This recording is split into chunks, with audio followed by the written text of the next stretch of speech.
What's up, my fellow scruffy looking nerfers, and welcome to the Carbonite Chat. I'm just going to be quick and to the point. I'm not probably going to be quick. This is just going to be a rant. If you clicked on this, you saw the title. I absolutely hate and despise The Last Jedi. I've given it time. I've discussed it with multiple people. I've seen it multiple times. I went to the premiere at 7 o'clock on Thursday and then get right back in line and watched it again at 10 o'clock.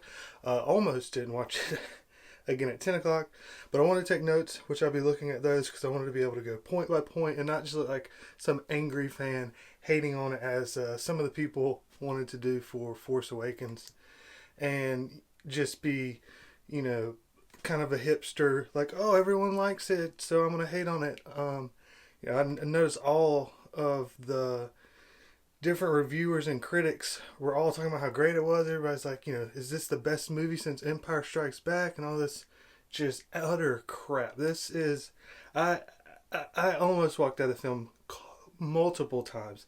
I was in a horrible mood the entire time. There was almost nothing I could enjoy about it. I will talk about a few things I enjoyed to prove that I'm not being this biased and just hating everything and just want to despise it.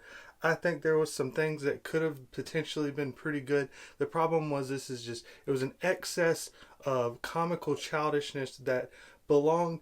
I would have thought it was absurd if it was in the television show Rebels on Disney XD.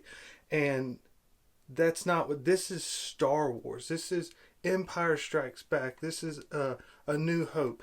This is, you can say it's for kids, but this is largely for adults. The humor, you have little humor here and there that it can be kind of for the kids, but really that's not even the case if you look at A New Hope and Empire Strikes Back. And then if you go into all of the other things, there's a few cheesy things here and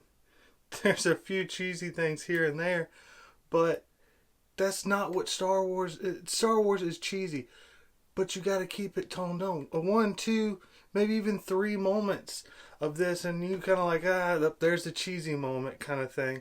It's in all of them.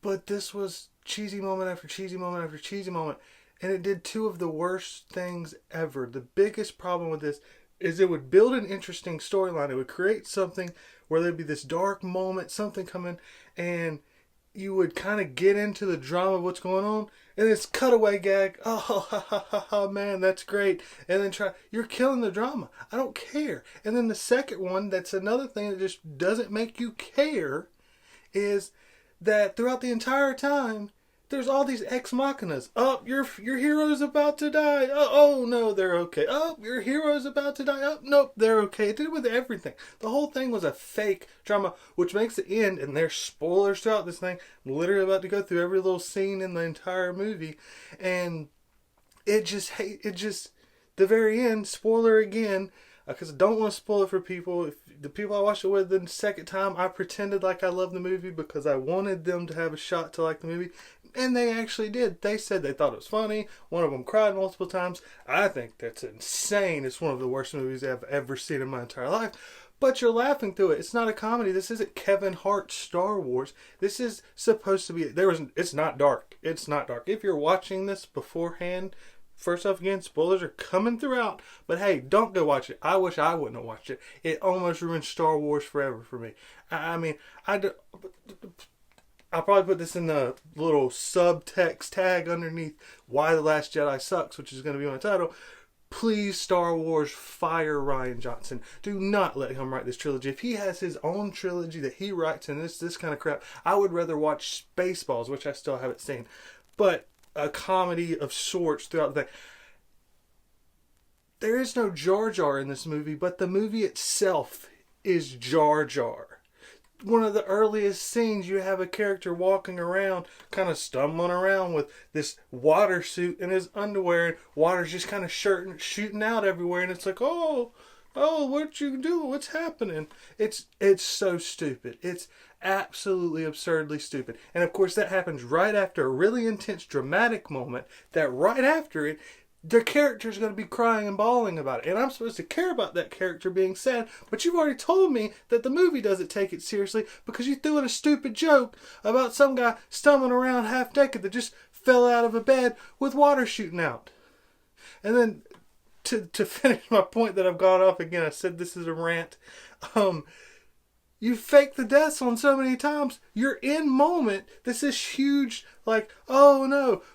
When you start firing off a bunch of shots from those ATM-6s, and Luke's sitting right there, I'm not thinking Luke's gonna die. I know he's not.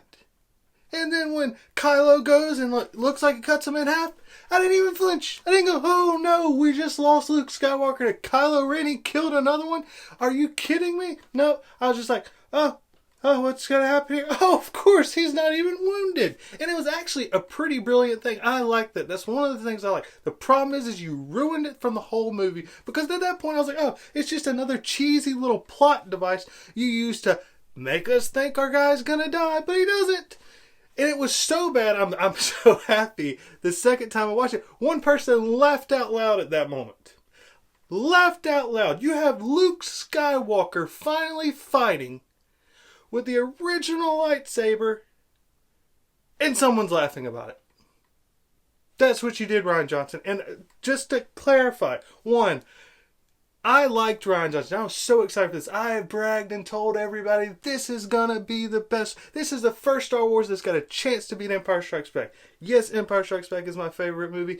Yes, I think it's almost utterly perfect. It's brilliant. Its tone, its pacing, everything that goes on. It's got one of the greatest twists, but even without the twist, there's so many little brilliant things, so many little Easter eggs. It's got some weirdness to it. It's got some dark stuff. I, yes, prefer some of the dark stuff over some of the more kiddie things.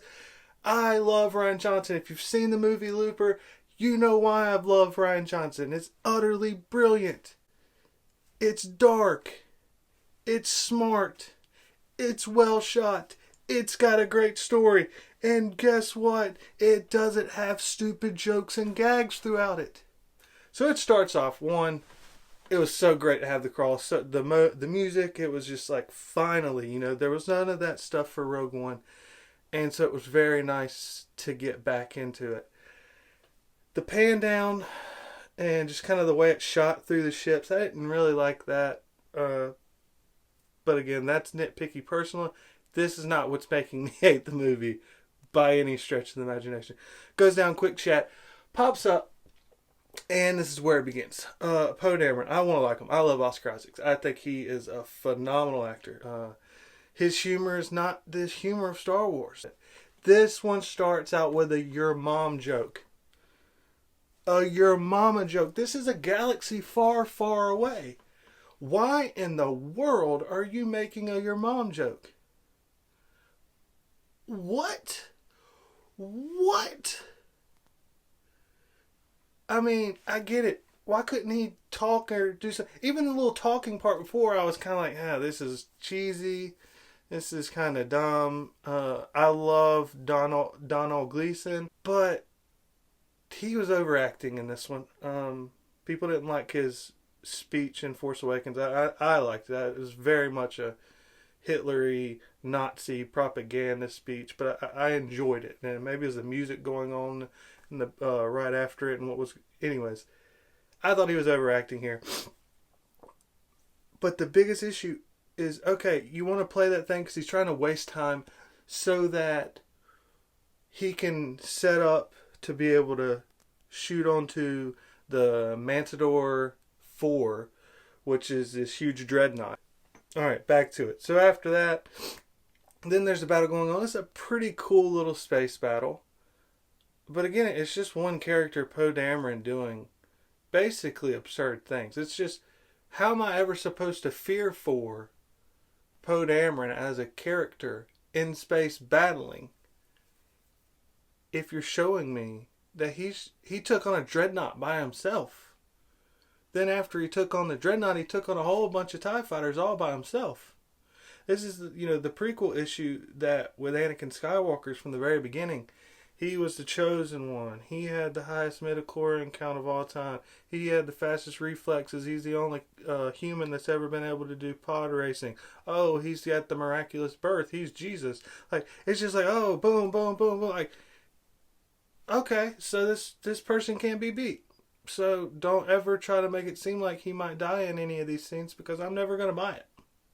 And then again, just stupid jokes. Like, that shows you're just trying to force jokes. Is while this is going on, Princess Leia looks over at C-3PO and goes, C-3PO, wipe that nervous face off. What? What? His face doesn't change. I get that's the point of the joke, is that his face doesn't change. Why are you making that joke, Rian Johnson? Why? Are you 5.5? Are you 5? I thought you were a mature, adult director. But no. Wipe that nervous face off, C-3PO. It was like, even C-3PO, poor Anthony Daniels, who I don't really even like. I think he's kind of a douchebag throughout the rest of, how he treats other characters. Some of the stuff he's said about Luke Skywalker and stuff before.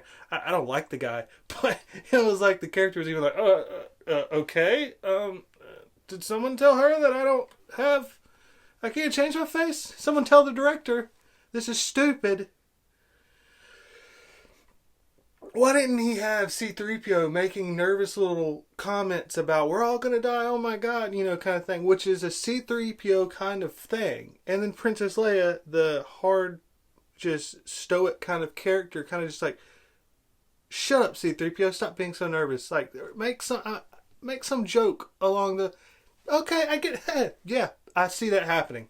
That's a little light humor to throw in. That doesn't really change the, have the people talking around about how dangerous it is, building the tension, saying, oh my god, there's 10 seconds before, which again, not even going to begin on. That's how all movies now, and yes, I know Force Awakens did that, and that was one of my issues with the movie. I'm not saying it's a perfect movie, so I don't want to talk about Force Awakens down in the comments if this is even viewed by anyone. Let's talk about Last Jedi. If you want to talk about Force Awakens, well, I don't care. Talk about whatever you want to talk about down there, but I would prefer it be about this horrific movie and not trying to push the conversation away. Because really, my hope for this is that enough people hate this, and Last Jedi is the last movie that Rian Johnson directs, because please don't ruin it. I love Star Wars. I want to keep loving Star Wars. If he directs a trilogy and it's anything like this, I'm done with Star Wars. Never thought I would say that. Absolutely obsessed with Star Wars. My goal is to know more about Star Wars than anyone else in the world. Like, I want to be a trivia juggernaut. I love Star Wars. I utterly love it. Don't ruin it. Please don't. You ruined it here. I'm just praying that it gets better going forward. That I can forgive this huge crap fest. Okay, back to it. Then we have some of the Ex Machina stuff. Okay, so first off, a lot of this is nothing happening pretending to be stuff happening. So the bombers show up and they're going to fly over the Dreadnought and drop the bombs down and destroy the Dreadnought. And then someone drops something, and all of a sudden each ship blows up because debris flies into it and blows it. Is it really? You didn't build this smart enough with a ship that's just holding a huge amount of bombs that are supposed to be dropped on people? You didn't say, you know what, let's build the sides really strong so in a battle where stuff will be flying debris everywhere, that debris can't just fly through it, and then it blows up, and then they all are destroyed immediately. I mean, it just seems logical. It just seems logical. But yet, here's another thing where nothing's happening, but we chose visual shots over anything to do with actual story or anything going on. Nothing's happening here. It's a shot. It's a shot so we can see a disintegrating ship. And then one character survives, of course it does. One character survives in the moment. And, of course, there's a countdown to they're going to shoot Leia's ship. Oh no, there's 10 seconds. Someone hurry up. What are we going to do? So, one character's left. And she sits there and she goes to get the thing. And she falls down and she's kicking it. She's trying to get the thing knocked down. And I actually like this because I believe, headcanon here, because it mentions in, I believe it was Bloodline, maybe Aftermath, the third book, Empire's End, where it shows that Princess Leia has kind of, I can't think of the name of it, but like she can sense the battle going around her. She has that force ability. I can't think of the name of the force ability. And it's like that she can sense that this is going on, and she kind of through the force gives some of her strength through the force to this character that then allows her the ability to kick it so that the thing falls down. There's a lot of emotion. You've overusing slow motion, which Rian Johnson uses throughout the entire movie. Like you're overdoing it to begin with. Everyone's already died. You're doing the slow motion crap. You already did the slow, like kicking the thing, like will it fall down? You've got a countdown going on. Can't it just be enough for it to fall to her and then yes, hit the button? But no, you got to do this thing where it flies past her. And as it flies past her, she's completely like this, and it goes past her, and then you go. And it's the beginning of the crap fest of, oh no, oh, our character just didn't quite make it. What a terrible thing. And then flash to Ex Machina grab, where she rolled completely over and is able to grab the thing. Again, one, you basically pulled the ending of most crap movies and you put it at the very beginning. And it was saying, you know what, guys? I'm not just going to crap on this movie. I'm going to crap on this movie multiple times. Welcome to 10 Minutes In. Mom jokes, crap fest, stupid C-3PO stuff. Hey, look at the droids. We're going to cut from action and intense moments the whole time to... It was like a mini version, a better mini version, of what the whole crap fest movie was going to be. Alright. So then intense... She dies in this. And...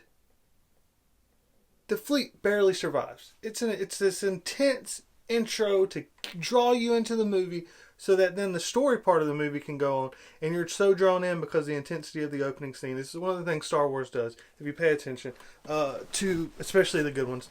Like A New Hope. It starts out, you don't know anything that's going on. You're about to follow droids, and it starts out with an intense battle on a ship. And it draws you into the characters and it goes forward. Same thing happens with Force Awakens. It draws you in with this big attack. You're drawn into who's this Kylo Ren person, who's Poe Dameron, who's the stormtrooper with the blood on his mask. And now back to Finn. All this happens. What happens? It pops to Finn. Oh man, yeah, let's see what's going on with Finn. Oh, he wakes up. Oh man, okay, here's that thing. We know from the trailer that he's going to go and be like, where's Rey? Oh, I bet he just jumps up and he's ready to push this story forward. Okay, good. Here we go. We got some stupid jokes out of the way. We were kind of Rian Johnson was catching his footing. Let's go ahead and let's get on it. Oh no, he falls out of the bed. Oh, here comes BB-8. Oh, Finn naked water suit. Poe Dameron. Oh, is your chip broken? Oh, and nope, here he is stumbling around with water shooting out of it. Why?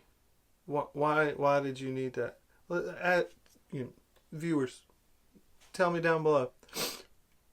Did you prefer the stupid Jar Jar Binks humor of him falling out of the bed after an intense war moment that right after that, I may have said this earlier, I don't know. Right after that, you show the same... Finn's going to meet the girl, the sister of the pilot that died, bawling her eyes out because her sister just died. And I'm supposed to care about that. I wanted to care about that. But the movie just told me it doesn't matter. Because right before that, when she's over there, she just died and gave her life and they literally just got back on the ship. It's, humor and jokes. Humor and jokes. Nothing serious here. They Disney'd up Last Jedi. I am now worried. People complain over Force Awakens saying, oh no, Disney's going to ruin Star Wars. Now I believe it. Because right now, looking back, Disney's like 1 for 4 in Star Wars. I enjoyed Force Awakens. If you didn't, we can discuss how you're wrong and I'm right. Rebels TV show, I know some people like it, man. And I know it's a kid's thing, but it's not Clone Wars. It's not even close to Clone Wars. Clone Wars was amazing. If you don't like it, it's because you only watched the first 2 seasons. Give it time. By the time season 3 starts rolling around, oh my god, the Mortis series. Basically, season 3, episode 15 on. Watch from there. First off, go and watch the canon. Go on Star Wars and look up the canon timeline. It's just utter brilliance. Utter brilliance. And it was a kid show on Cartoon Network. And it was darker and had better stories than this crappy movie. Okay. Oh my God. Then we go, shoot, where's Rey? And then it shows Rey walking up. Okay, here's the moment. Now we're going to get serious. You build an entire movie leading us to this. Force Awakens, the whole thing. The quintessential, moment was the end when you finally saw Luke Skywalker. The very opening crawl told us the whole thing was about to get to Luke Skywalker. Let's see what happens. She hands him the lightsaber. Man, what's he going to say? Boop, tosses the lightsaber and walks off. What? Are you kidding me? This is... It was essentially Rian Johnson saying, here's my thoughts about the Star Wars fans and Star Wars as a whole. We're going to give you something really important. This is a huge moment. I can't watch Force Awakens now because I know when it gets to that scene and I see this, I know that crap's going to happen next.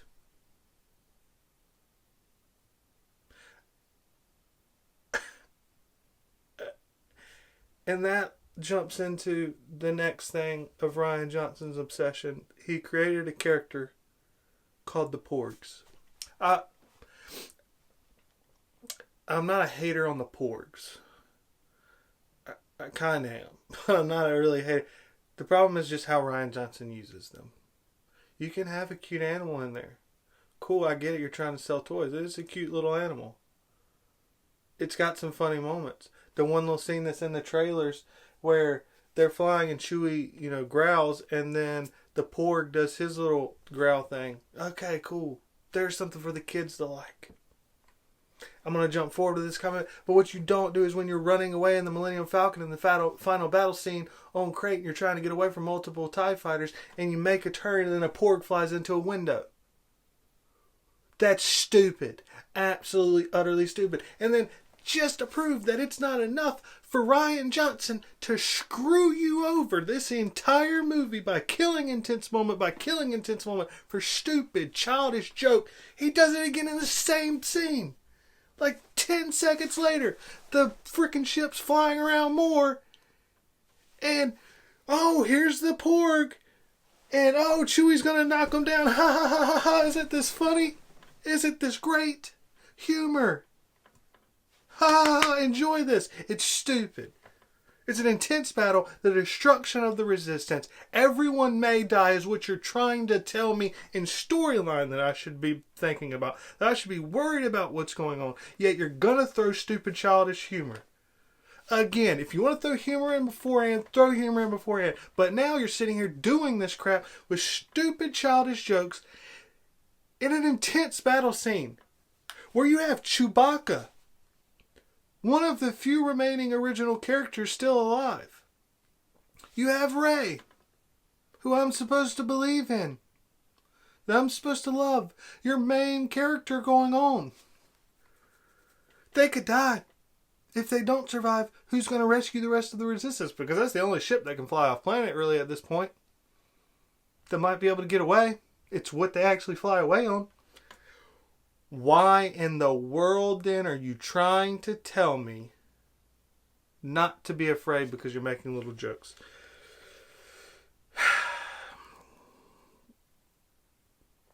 Then, let's see Luke Skywalker. We didn't get to see Luke Skywalker for Force Awakens. Let's see his daily routine. What's our hero doing? He's stumbling around the planet. Let's walk over to this sea cow thing and let's milk it. Let's milk the sea cow. And then drink it. And then he gives this kind of milk face, and even Rey's kind of I get now why Daisy Ridley says, I don't want to do any more Star Wars movies after this. She probably thinks Star Wars is the stupidest thing she's ever seen in her life. She probably thinks it's dumb. She's like, why is this? This is the guy that everybody thought was amazing? Drinking milk from a little sea walrus, space walrus, whatever you want to call it. Milking it, drinking it. Why? Why was that there? Give me one reason why that needed to be in the movie. It didn't. It didn't. And again, that's some of the stuff that's just really, really bad. That all these things that are medium bad, become terrible because it's just so many. I'm like 10 minutes into the movie at this point. You got Finn doing the little water walk. Utter stupid terribleness. You got Luke doing that. Then Luke goes and climbs up on the fishing pole and kind of shoots over to the other side and then does a little fishing thing and then has this huge fish and it's like, oh, it's from a galaxy far, far away, so stuff's going to be kind of crazy or whatnot. What? Why did he have to do all the excess stuff? Oh, Rian Johnson just wanted to do some shots? He just wanted to waste our time with pointless stuff? Like, I get that. Like, why? Why did you have to do that? And then again, to cut tension, you wasted our time with that stuff. So now Rey's just following him around, and then she hears a voice of the Force. So she starts to go to the Jedi tree. So here's the moment to take back some seriousness. Alright, you gave the kids their parts. You put your little humor in. Now tell us a real story. Make the real Star Wars fans ready into the movie. No, he doesn't. He wants to cut tension. We can't have tension. It's only the middle movie that's supposed to be the darkest. We can't have tension. They're inside of there. She sees the original text, the Journal of the Wills, and other different Jedi texts, manuscripts. And while they're going through this, he's like, "Where are you from? Why are you here?" Questions we won't answer. So we're into it. I'm finally like, okay, let's get into this. Let's find this out. Who is she? I was pretty sure she wasn't anyone's kid. She wasn't a Solo or Skywalker or Kenobi or a Palpatine. I was pretty confident of that, but okay, tell me the story, Ryan. Tell me why she matters. She goes, "No, I'm from nowhere." Okay, we're sticking to how it was beforehand. Luke goes, "No one's from nowhere." This is a serious moment still happening. Rey goes, "I'm from Jakku." Here's your chance to tell us something. What happens? "Well, I guess you are from nowhere." Luke's funny. Stupid. Utter stupid crap. Why? Why? Why? I mean, it's trying to add humor when it's not humorous. It's not funny. Yeah, there's 3 or 4 idiots laughing. I'm sorry if you laughed. You're not an idiot. I don't want to be mean to fans. Some of the people I went with enjoyed the movie. Ignore some of my meaner comments. I'm angry at Rian Johnson and Kathleen Kennedy and the story team at Star Wars. I'm not angry at you, so please don't take offense. I'm just angry. Yeah, that's how the movie went. That wasn't a sight gag, guys. I know that kind of seems like something that would be in a Rian Johnson film, but that wasn't meant to happen. That was just a stupid screw up. See? Was it funny? Did I make you laugh? Anyways. So then again, I feel like there was another joke in that. He's, again, intensity back up. She has to go training. And then she's like, "I know you're not busy. I've seen your schedule." See, we saw it too. He's just drinking milk. See, all that stuff did catch. I'm sorry, Ryan. You were right. You put that in there for a reason. Stupid. Absolutely stupid crap. She's asking Luke to train her. She's asking Luke to train her. Yeah, Yoda was a little goofy in Empire Strikes Back. He was kind of a little bit of humorous. But it never killed tension or like... There was a distinct, like, this guy's joking. It's annoying Luke because Luke's got serious stuff to go forward. There was always this tension kind of kept in there going on. And he very quickly straightened up and got serious. And then he told us some really important stuff about the Force. And he trained our hero. What happens when Luke goes to train? I'm jumping forward a little bit here. Luke goes to train Rey. Oh, sit here Indian leg style. And while you sit here Indian leg style, reach out. Oh, Rey's going to reach out. Oh, look, she's reaching out. She's so stupid. She's reaching out. Look at Luke's face. He's just looking at her dumb. Oh, yeah. He doesn't just say, yeah. Why is that even there to begin with? Because Rey's already knows how to feel the Force. She felt the Force when she was battling Kylo, and she's holding a lightsaber like this, and she remembers what Maz Kanata told her, and she closes her eyes and she reaches out to the Force, and that allows her to defeat Kylo. She knows how to reach out to the Force. That's pointless. That's you trying to make a stupid joke. I pointed at me when I said that's you, Rian Johnson, trying to make a stupid joke, and then you're gonna up the stupidness because she's gonna put, and he's a rubber hand, and she's like, "Oh, I'm feeling the Force. I'm feeling the Force. Oh my God!" And everyone's just laughing. Oh my God! It's so funny. It's so funny. And he slaps her hand. Oh. Just why? Why? Another Ex Machina rescue thing going on. Princess Leia. Again, this is just, I was so hopeful for this movie. And I didn't want Leia to die in this movie. I did want to spend some time seeing her. And I knew that they had said in episode 9 they were planning to have the Princess Leia thing going forward, that it was going to be her storyline. So I didn't expect she would die.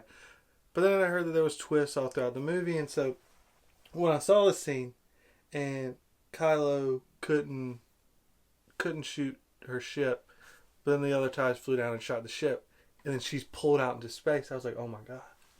Wow. They really killed her. I bought into it. I thought, because story-wise it makes sense. But I didn't realize Rian Johnson wasn't trying to create a story. He was trying to get his kind of points down for his Netflix special coming up soon on his comedy tour that he's going to start going around on. And so it's pulled out, and I'm like, dang, did they kill her off? Is this how they did it? Where it's going to be one of those things? Because I had a feeling from all the storylines going up that Rey and Kylo were going to meet in the middle to some extent. So you had to start making Kylo endearing to the fans, which he actually did a good job of. And then he destroyed it immediately afterwards, because that's what he does. But how else to do it but have him in front of him kill his mother, and then you show his sadness. So you remember how much he loved his mother instead of how much he killed his father. Which would have been a step one. It wouldn't have solved the whole problem. Then she started moving her finger, and I was like, Snoke just hated on Kylo and talked really, negatively down about him. And then he destroyed the mask. Is this where he's going to turn? Is he going to turn this quickly? Or is he going to rescue Leia? I didn't think he was going to turn, but I thought he's going to see his mom out there. And he's going to fly. So when she's doing her hand like this, I was waiting for somehow Kylo to open, his ship to open up and him reach his hand out and pull. And when she started being pulled to the Force, I thought it was Kylo pulling her. No. Leia was able to do something no one else has ever done before. Even if you look in some of the canon stuff from the Clone Wars, which is an extravagance of Force abilities, stuff like this doesn't really happen. She pulled herself through the vacuum of space a very long distance. It's 20 minutes into the movie. It's our second, just kind of stupid moment. This trope, oh no, character's died. Oh no, they can't be rescued. Oh, yes they can. Yes they can. And we just move on past it. Even in the novels, Leia doesn't have that much Force ability. Not like that. In the novel, she's being partially trained by Luke, not with Luke, but Luke's kind of giving her hints. Here's how you feel the Force. Here's the things you do. Try to do this to, help understand the Force. And she can sense it, and she can feel it. And some of the things, like the Battle of Kashyyyk, it says that she feels the Force bit, which is Life Debt, the second Aftermath book. She senses what's going on. She can feel through the Force the battle around her. Like, I get that. That's her. I see that. She isn't the person that pulls herself through the shadows. Even if Luke had done that, I would have been like, really? That's cheesy. That's cheesy. You want to hate on Force Awakens? The new Force abilities were pretty cool, and they weren't that crazy. You had in the original trilogy, like Darth Vader and a few other characters had To the Menace, where they could deflect the shots with their hands. Now you have Kylo stopping the bolt in midair. You have the paralyzed thing and then reading the mind. I like that. That was cool. Floating through space with no reasoning behind it. There's nothing behind it. And someone shouldn't have to read all of the comics and all of the novels to get it. But even doing that doesn't make sense. Then you have the moment where Chewie and the Porg, just yet again, it's another just like, why? Why was this in here? Shows Chewie, oh, he's about to eat a porg, ha ha ha. Y'all joked about this, is this gonna happen? Oh, here's the porgs, all sad, look, oh. Chewie scares them away, ha ha ha ha. Okay, oh, let's repeat it again, here's another one. This one's even sadder. Why? Why is this in there? Why? Again, if this was the one thing I get it, oh, here's the nod to the kids. Here's this. You can see that. There you go. Little Timmy. You enjoy the porgs? They're cute. But it's all the other stuff going on throughout the entire movie. This is just a piece of it. This is right before Luke goes and walks onto the Millennium Falcon. Again, a serious moment. Leia just almost died. In between Leia almost dying and Luke getting on the Millennium Falcon for the first time in 30 years. Then, again, that's where you have the moment with Finn and Rose. If you dislike that stuff, the kind of cheesiness, I can agree. I didn't like the scene. Thought it was stupid. You're repeating the same crap with Finn again. Let's not build her character arcs. No, those character arcs are for fools. They're for people that think story is important. These people don't care about characters. They want to laugh and joke. That's what Star Wars is. We're the holiday special. That's why it's around Christmas, isn't it? That's what it is. Someone didn't tell Rian Johnson he wasn't making another holiday special.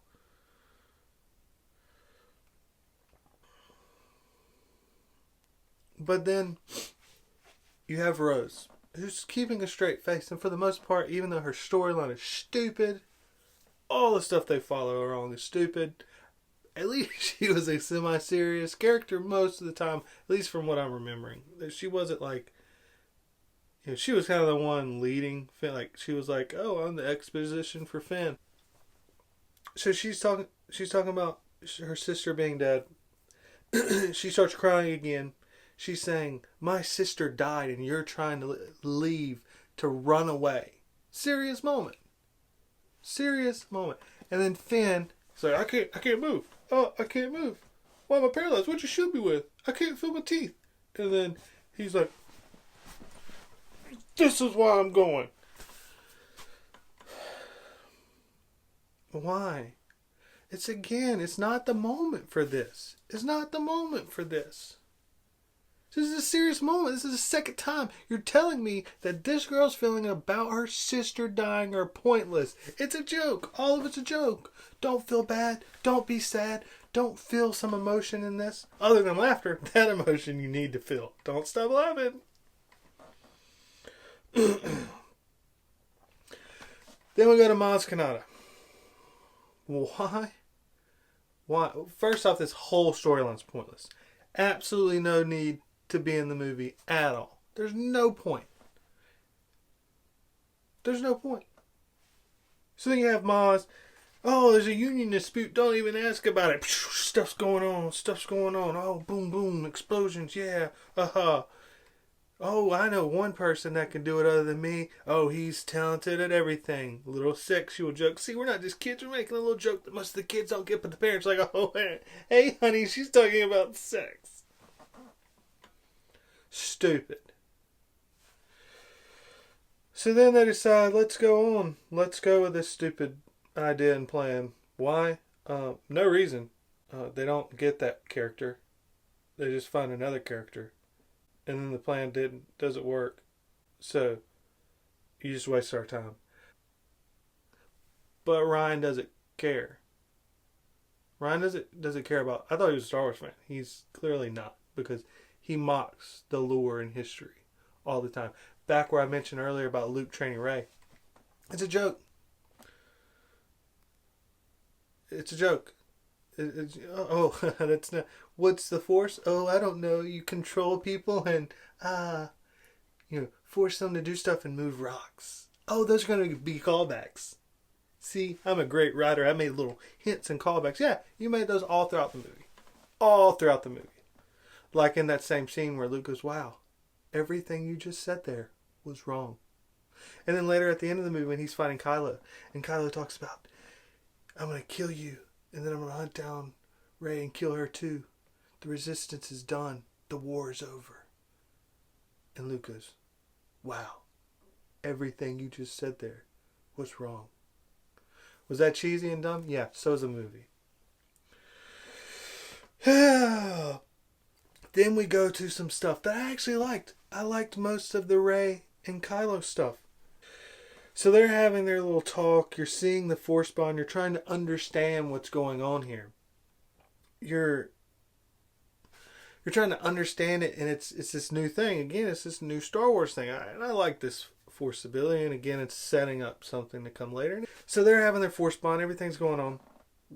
She shoots at him. Again, starting angry. She's the audience for us. We want, I don't. I love the dark side. If you haven't got so far from this, I don't like the childish crap, and I prefer dark side stuff.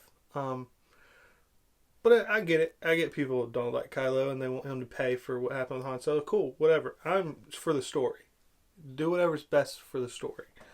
So she fires off, and then she's going, and then they're having this talk, and you still don't. You're starting to figure out what's going on, and then you hear Luke come out, and Luke's like, "Hey, what's going on?" And Kylo goes, "Is that Luke?" And Luke goes, "Hey, what's that?" And he points past Rey, and you're like, "Oh my God, he sees Kylo."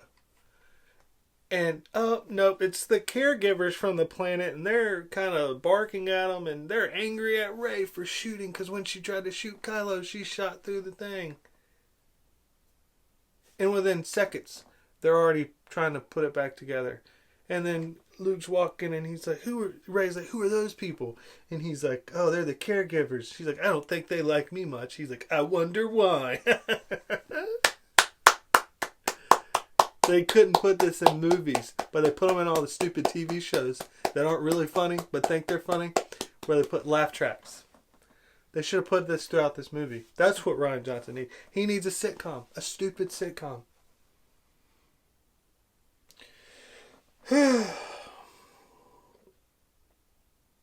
But again, that's killing tension. It's killing a moment. It's killing good story being built. You're killing it for a joke. Again, as I said, it's all Rian does. Then constantly throughout it, because Rian Johnson has this absurd, stupid love for these porgs. If you like porgs, cool. I don't mind them. But Rian has an issue with them. Like seriously, there's too much of them. Throughout all the scenes on Oct 2, they're constantly squealing. You always just hear them squealing in the background. It's like, hey, don't forget my lovely porgs. It just annoys the crap out of me. Again, I mentioned it earlier. She goes into the first lesson of training, and she's like, he's like, what's the Force? He's like, it's like controlling people. You lift things up, No serious Force stuff. No some of the stuff of how they talked about it with, the way Yoda talked about it. No, it's a joke. It's a joke. He's crapping on the thing we all love. So then, again, I mentioned already, and I'm not going to go back over it again, but, she reaches out into the Force like, oh, I can feel the Force, and he just, stupid. Absolute stupidness. Yeah, and then she feels this darkness, and he's like, oh, no, Rey, fight it. And it's this build-up, it's this suspense that later she goes into, and it's like, oh, it's like the cave on Dagobah. She's going to have to deal with something serious. No, nothing at all. There was nothing. It's just Ryan wanted to have a cool shot. Why? If you're not going to pay it off with something. But you're not. It's just a tease. Oh, you want to know her parents too, don't you? I'm going to tell you. Watch these cool scenes. Oh, snap, snap, snap, snap, snap. And I get it. It was cool. I was into it. Again, I wanted to love this. I was like, okay, let's get some of this weird stuff in. I'm cool. That was Dagobah was weird. Luke going in there and finding Vader, cutting his head off, and then it's being Luke. Yeah, cutting heads off. Heads rolling on the ground. That's Star Wars. Don't tell me it's a kid's crap. I get it, it's got kiddie stuff, but it's not kid stuff. Then, of course, after you pass that, you go to Canobite, the stupidest storyline of it, all of it. And you have... It's just an excess. It's the prequel excess thing. If you like the prequels, cool. Again, I think they're just terrible. But they're in excess. They're a director that has too much control over everything. A New Hope could have been a terrible movie. It was a great movie. Oscar-nominated movie. In the AFI's listing, I believe it was like 13th most important movie of all time. 13th! We're talking a movie like The Godfather, Citizen Kane. Those types of movies. It's up there. It's like around Raging Bull by Martin Scorsese. Like...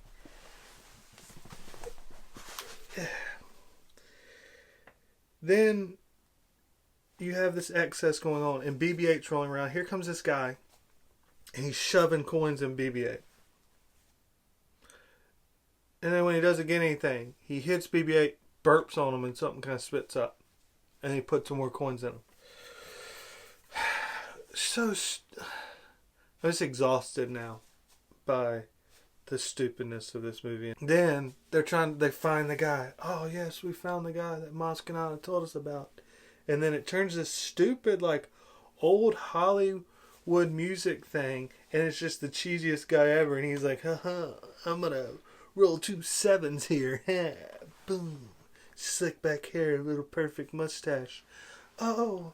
And then they're like, there he is, let's grab him. And then, here comes a stupid guy with a stupid little accent saying, oh, there they are. I can't remember the accent. Sorry, guys. It was stupid like that. That kind of sounded like a terrible Jerry Seinfeld accent. So then they're captured and they go off and nothing happens. But it was just, if you rewatch it, pay attention. There's cheesy, weird music and it just goes super cheesy. Like, what are you doing? Why are you putting that there? So they're trying to get rescued. I love Benicio del Toro as an actor. I think he's a really talented actor, Oscar-winning actor. Some great movies like The Usual Suspects, Sicario, 21 Grams. I didn't like his little thing, but I get it. He was trying to do something. And you can't blame him because the director was clearly going for stupid. So I'm not even going to hate on that again. I feel like I'm being really nice to the movie. And I'm not hating on it as much as I could. I could nitpick. You couldn't nitpick. But I'm not. So he tries to get away. And then, here's BB-8. He's got everyone tied up. See, BB-8's an ex-machina at this point. That is like what happened with R2-D2 in the prequels. In that he's just too overpowered. Like, he's able to rescue and do everything. The droids are important. R2-D2 in the original trilogy, great. But when R2-D2's spilling oil all over somebody and burning them and like, it's just dumb. It's dumb. So then BB-8 starts shooting the coins out. Oh, haha, see? It paid off again, Rian Johnson. Oh, man, I'm sorry. You were right. That's why you did the little thing of him putting the coins in there so later you could have the scene of BB-8 shooting coins. Because there was no other way for them to escape without cheesy, stupid crap. No. That was stupid. It was dumb. It wasn't funny. Unless you're 4.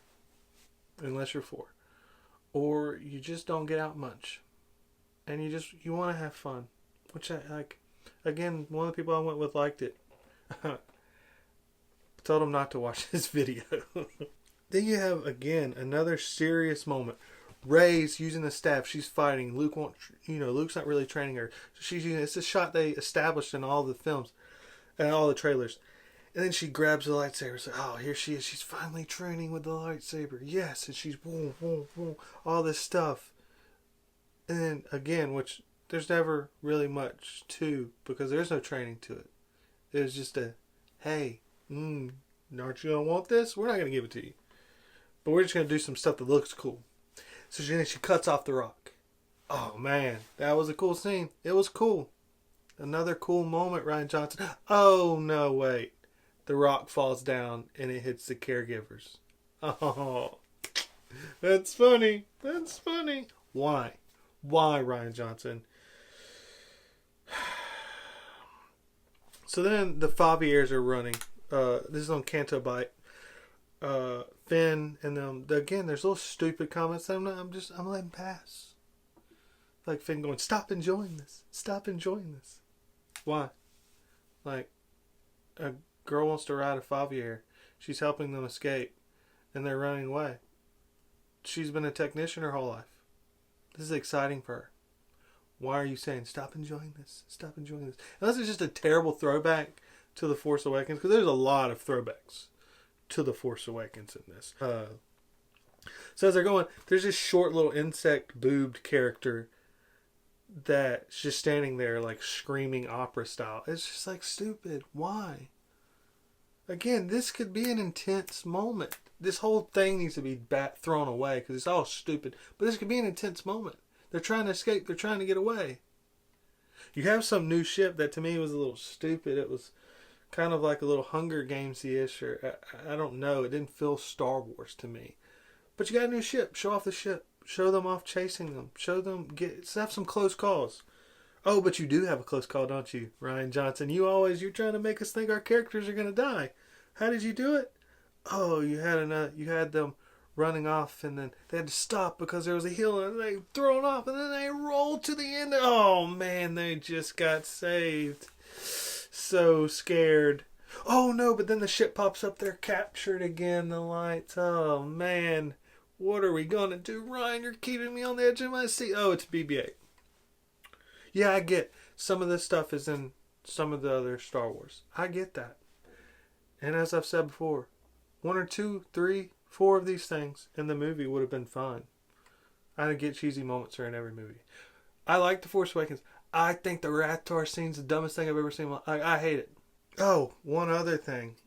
They're running away. And as they're running away, he's like, oh, we need some cover overhead.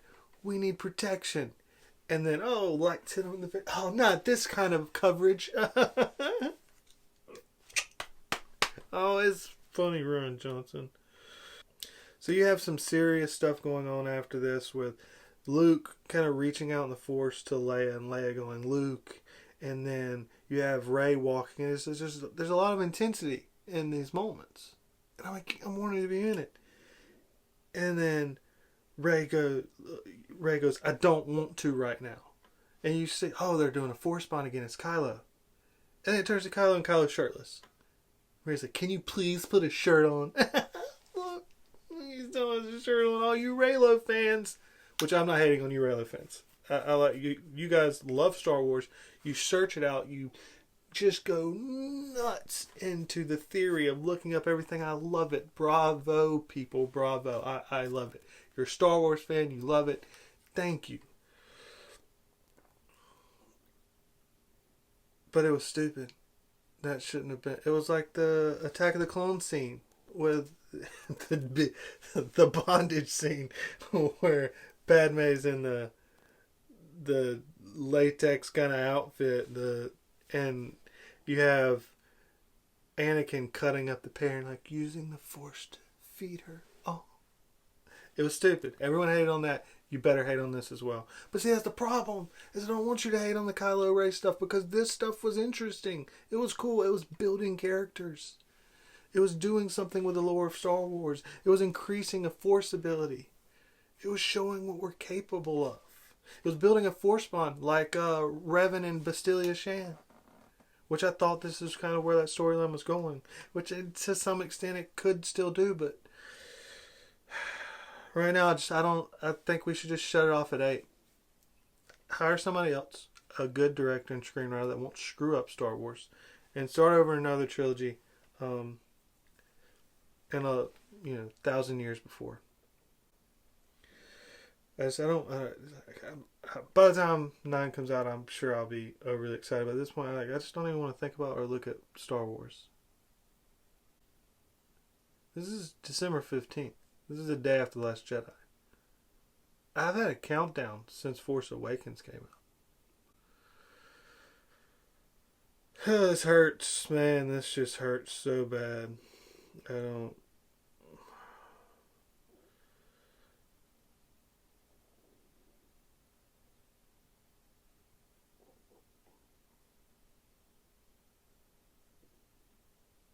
So then they have their connection. So again, you have a serious moment. Rey leaves Luke. She flies away. Luke grabs a little torch type thing, and he's gonna burn down the temple, the force tree, and all the manuscripts. He's not going anywhere.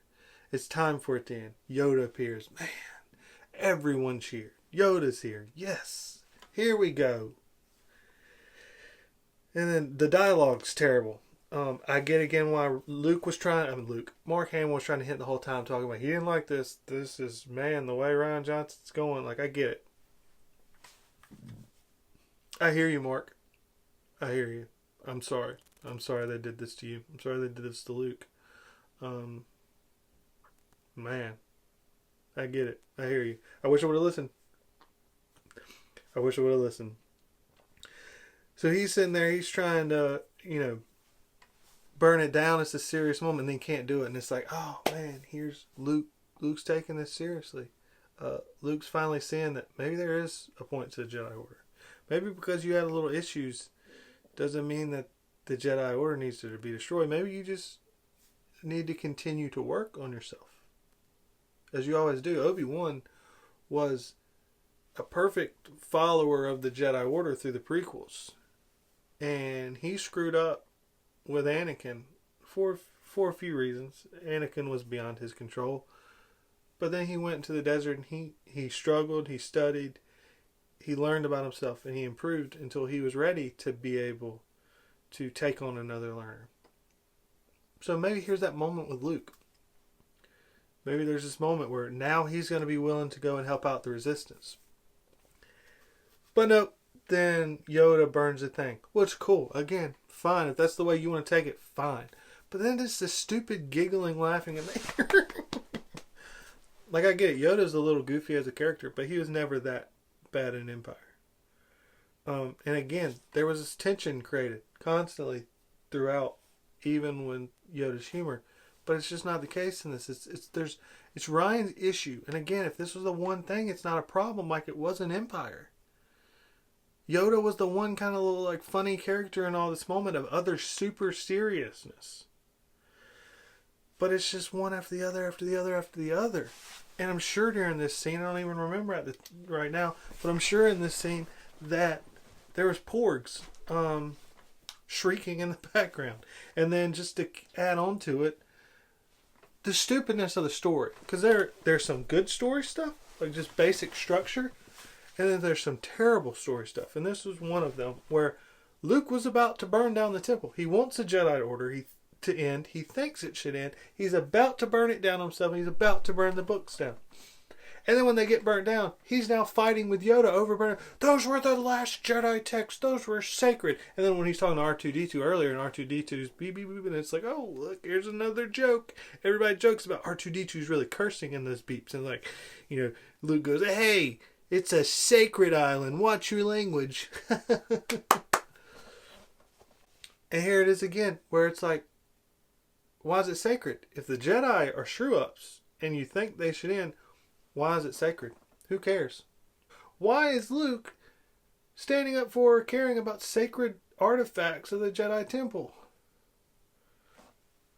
It doesn't make sense. And then Yoda's like, read them, have you? I can't do it yet. That was a terrible Yoda. I should cut it out, but I'm not going to cut stuff out of this. I'm just going to rant. But he's like, not page turners they are. I'm not going to do it. I already screwed up doing a really terrible, not even close to Yoda. I wasn't trying to actually do a Yoda, just to clarify. That wasn't me attempting to do a Yoda. But because it was so bad, I'm not going to attempt to do a Yoda because it will also be bad. Moving forward, cut tension with humor. See, I'm learning from Ryan.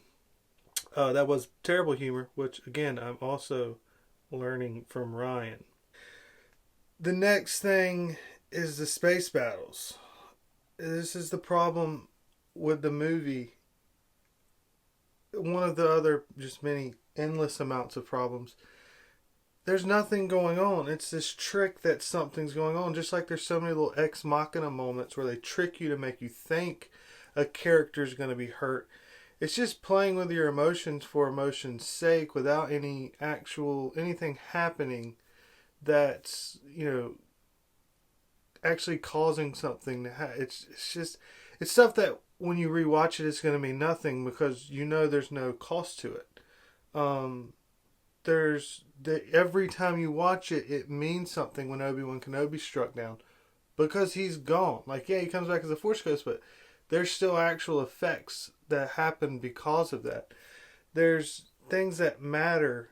When Darth Vader ends up throwing the Emperor over, it matters because that costs his life. He turns, but it costs his life. There's no cost here of any relevance. And so they're just faking it. And with that is the battles. There's no real battles here. They talk about, we're going to have space battles in this one because a lot of people complain about there was no real in-space battles in Force Awakens. Well, there's no battles in this one either. The first one was a battle. It was Poe flying around for a little bit. Same thing we got, it was on Tokodana. Flying around for a little bit. And then after that, the bombers came over, but they just blew themselves up. There was no battle. It was just visuals to show, wow, look at all these big ships exploding. There was no battle. There was another huge ship, the Matador 4. I may be slightly saying that wrong, but it's roughly that. The Dreadnought. Huge ship created for this. Blows up immediately. Never does anything. Never even... It shot to the ground like maybe twice.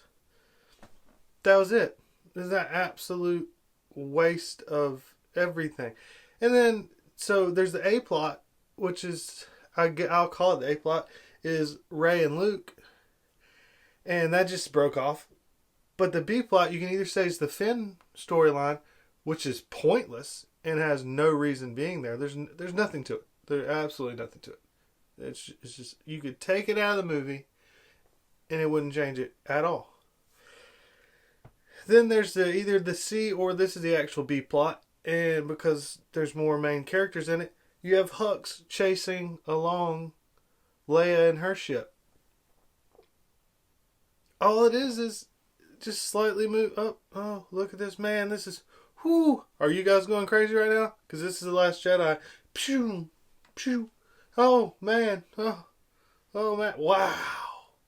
Whew. Y'all are on the edge of your seat right now, aren't you? You're going crazy. This is crazy. Oh, one ship ran out of gas. Oh, we're going to blow this up. Watch. Ship's blowing up again. Man. Wow. Stupid, isn't it? It was stupid. I look dumb doing this. I look very dumb. Yeah, that's the movie. Welcome to The Last Jedi. Welcome to Space Battles. We're going to chase one. We're going to just follow it. We're not fast enough to keep up with it. But we're going to just shoot. Let them see that we're coming. Because visuals. And then, let's run out of gas and let one go. And then we get visuals again with, again, no cost. Just a countdown saying, we're getting closer. Something's going to happen. I mean, what? How did this pass through everything? How did Rian Johnson, a talented director and writer, think this was worthwhile for Star Wars? What people were comparing would be the next Empire Strikes Back. Versus... And then how did the story group with Pablo Hidalgo, Leland Shee, how did Kathleen Kennedy, how did all these people read this and be like, man, that's gonna make people just want to keep buying tickets, want to rewatch it like crazy. That's how we get that close to $2 billion mark. That's how we get back up there with Force Awakens again and have this insane viewership as people wanting to go back and watch it, Man, I really want to go back and watch this. Pew, pew. Man, if that's exciting, I'll do this for 2.5 hours. I'll create a PayPal or a Patreon, and you guys can all just, pay me, $15, $16, and I'll do one of these. Y'all guys want to do that? No, of course you don't, because it's stupid. So that's the space battles. That's our B plot going on here of this exciting, exhilarating, adventurous movie.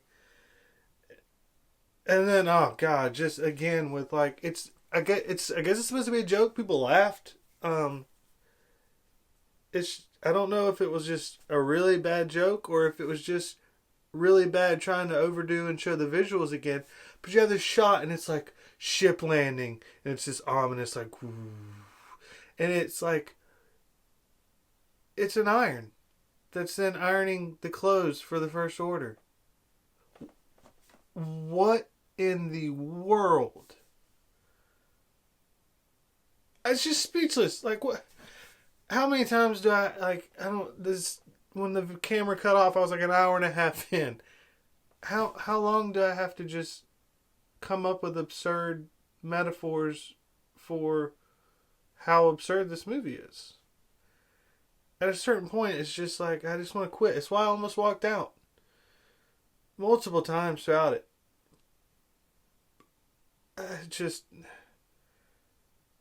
How? How do you do this? How is this allowed? How? This is the longest Star Wars movie ever made. You couldn't put more on the cutting room floor. You couldn't do that. You couldn't say, you know what? Dang, this is the longest one. Let's cut the dryer coming down shot. Next, you have Rey brought to Snoke. Again, it's this, great moment, this emotional thing. Yeah, Snoke's a little sarcastic, and that's fine. Okay, if you want to create that, that's that character's thing, and he's got a little bit of sarcasm to him, and that's the humor thrown into the movie. Fine, cool, awesome, whatever. I don't mind that. I don't have to, I don't need this dark, brooding thing with no humor. And here's the problem again, and it's right here in this moment where Snoke is with Rey, and this moment's finally happening. You have these two characters, you have this build-up. Rey thinks she's going to be able to turn Kylo. Snoke's saying there's no way that you can turn Kylo. Snoke's about to read her mind.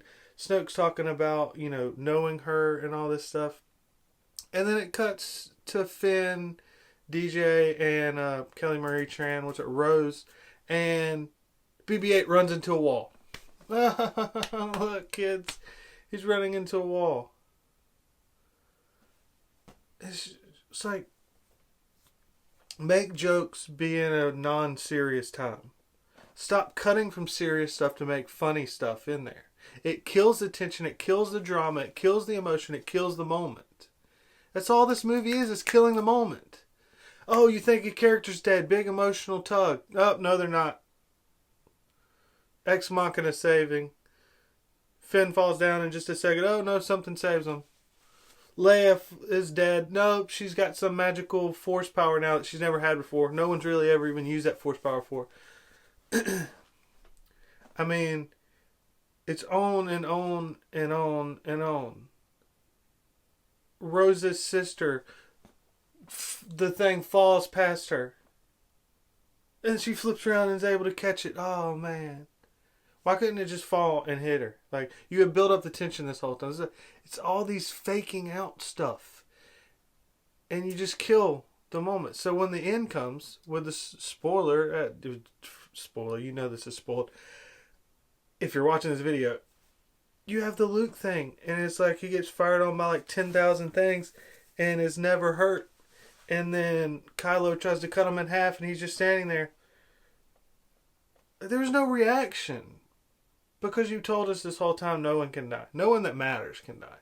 Oh, you killed Snoke already? Oh, okay. You mean the character that you haven't told us anything about? That you had on screen for like 5 seconds? Yeah, no, I'm not. That doesn't really prove that you're willing to kill people. It shows you're stupid. Because after Force Awakens, the number 2 searches for Star Wars were about Rey's parentage, which you've been hinting about the whole time. And I'm fine with how they played that out. I'm not angry about that. I kind of expected it.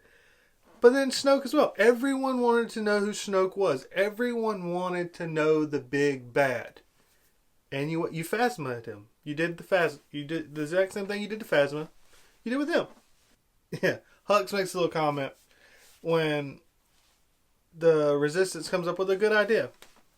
Which, again, this is one of those things story-wise. It's just so stupid and so pointless to draw drama for absolutely no reason. The Amilyn Holdo character, which I actually like. And I'm really glad I read the Princess of Alderaan Leia novel before this, because it really goes into her character a lot more and how her and Princess Leia are, how they know each other. And it made her character mean more when she went to sacrifice herself on the Raddus for everyone else. But it was stupid. It was stupid how they played everything. It was stupid how they did Poe, and it was stupid how they did her. The whole time she has a brilliant plan. I'm going to fly these ships. I'm going to slowly siphon the gas off, which was from a comic in the Poe Dameron series. Which, again, it was in the Poe series. Poe did this. Poe would understand. Why couldn't you play off that and it kind of be partially Poe's idea? Where she goes, oh, here's this planet. We need to get over here. Poe be like, oh, we did a mission before. See, this is what was great about A New Hope. And part of the reason why the prequels kind of failed, along with many other things, is the brilliance of a fantasy story is you hint to all these other stories in the past without going into them. And it draws on the imagination of someone that's in a fantasy thing. So when Obi-Wan is talking to Luke and he's telling him about his father was a great fighter pilot and a great friend, and we fought together in the Clone Wars, you're sitting there thinking like, wow, what's this Clone Wars thing? What was this fighter pilot? Like, I want to know about these things. And they just pass on. It's just a little piece of nugget that someone that's really in is going to catch on to it and go with it. Well, if, we got the comics, so if you read the comics, you know about it. But if you don't read the comics, you don't read the Poe comics, maybe you just read the Star Wars comic, then you hear this and Poe tells about this mission, and he says, yeah, we did something like this before where we were on a tanker ship that was flying at full speed and it couldn't slow down. And if it slowed down at all, of course, this is a ripoff of the idea from the movie Speed, but if it ever slowed down, it was going to explode and blow up. And the only way we'd be able to get out is we had to siphon gas off of that to be able to put in our ships because we didn't have enough gas. And then we flew out and then stole a tanker of fuel from the First Order. We should siphon it off into our transports and then fly down to this place. But no, you got to have drama and you got to make it out like Poe is just this crazy person that's reacting angrily for absolute, he's got reasons to act the way he's acting. He possibly lost the person he cares about so much in Princess Leia, who's always been there for him this entire time.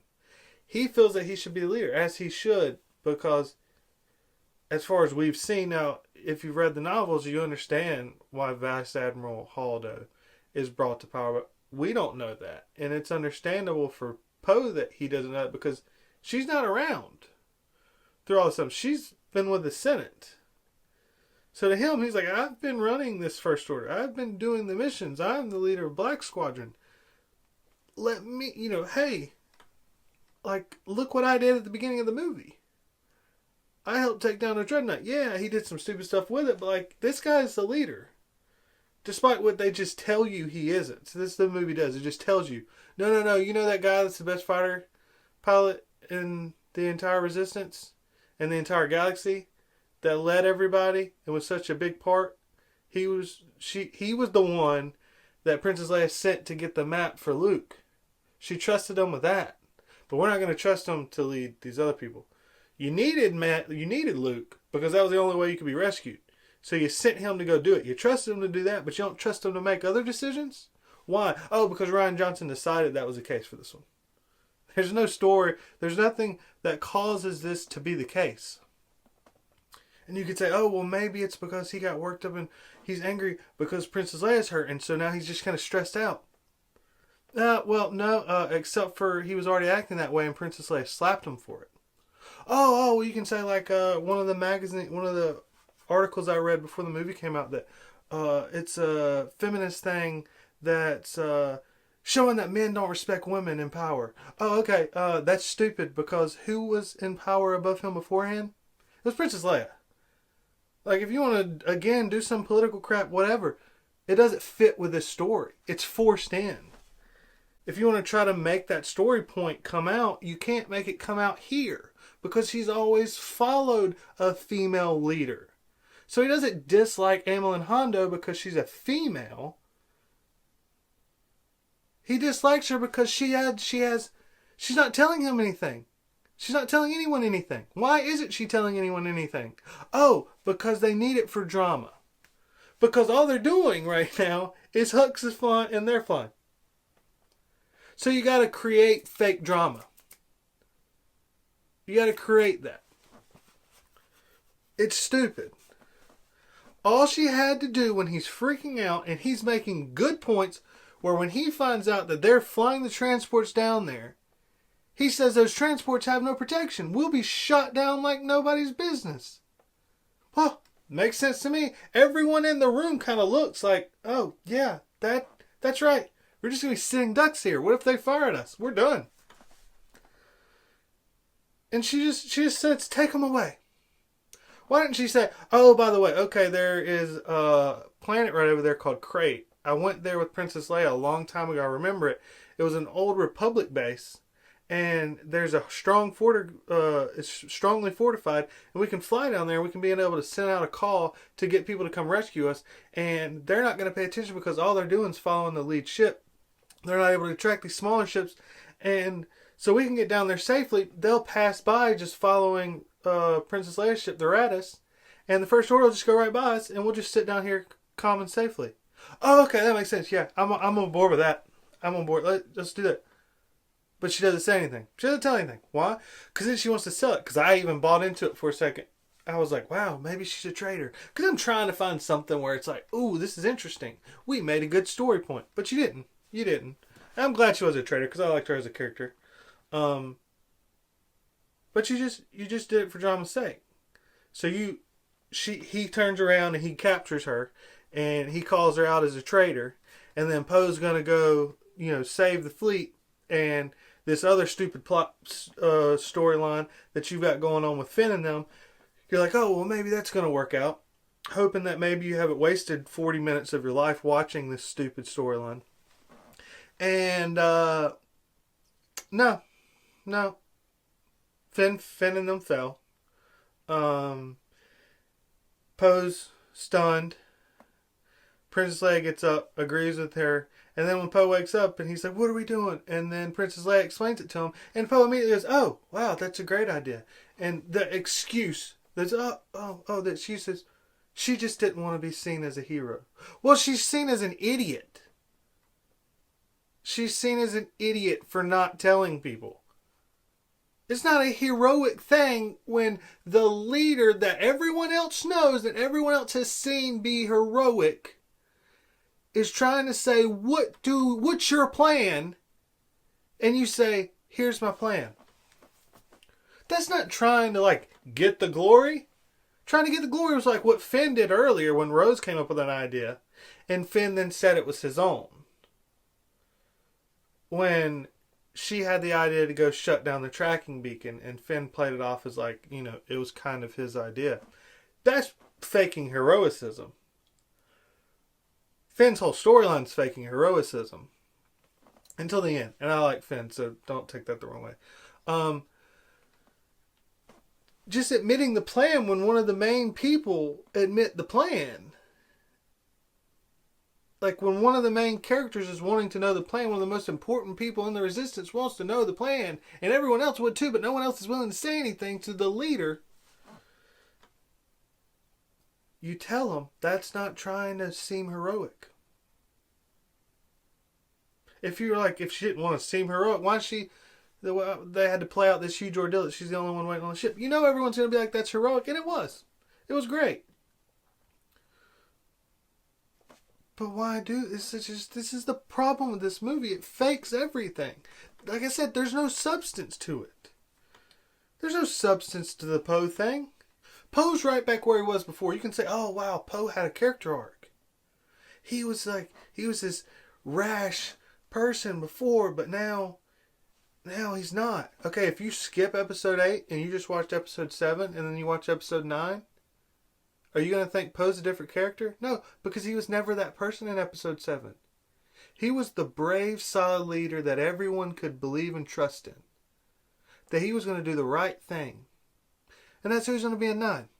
Rian Johnson's movie's pointless. There's no substitutes. It's a fake character arc. Just like all these things are fake character arcs. Same with Rey.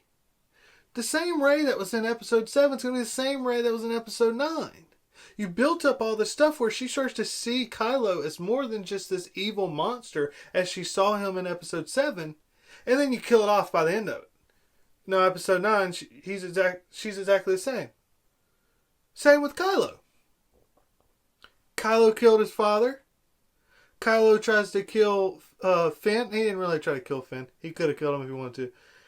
And he fought. He was kind of, on the nice side of Rey to an extent. And he wanted the Jedi Order to end. It's the same guy here. All the good guy stuff you built up a little bit, you just killed it off. Are you going to try to bring it back now? Again? Because then it's just stupid. Now you have to make the Kylo like the Vader. He doesn't have to be just like Vader. I don't want him to be just like Vader. But he has to be... He can't be the not fully grown up, mature, evil guy. That's still a little rash with his actions and a little emotional. You can't have that anymore. Because you could have that when you had a leader in Snoke that could have been a big baddie. But now you can't. See, this is what I mean. It's not just the stupid humor. It's not just the ex machina faking of every death. It's not just the absolutely boring action scenes that after you see it, you watch it the first time. If you're sitting there and you've seen this one time, you're like, no, are you kidding me? I thought they were great. Listen to what I've been saying. Nothing happens in any of them. They're all faked. All of them. As we get down to Crate, there's not a battle. There's a few ships moving around with red dust flying up that makes it look cool. But there's nothing happening. TIEs are shooting down some of them. So you get this dramatic sense that maybe one of our characters will die. But there's nothing happening. We're not really firing back and really hurting any of them. Other than just the Millennium Falcon that then quickly flies away. The Luke versus Kylo. Oh man, we finally got Luke fighting Kylo. Oh no, it wasn't even a real battle. Again, that could have been a cool story point if all the other stuff wasn't so stupid beforehand. Now that just looks stupid. That was a cool idea. Force illusion, whatever you want to call it. It felt dumb by the time you got to it. It felt dumb.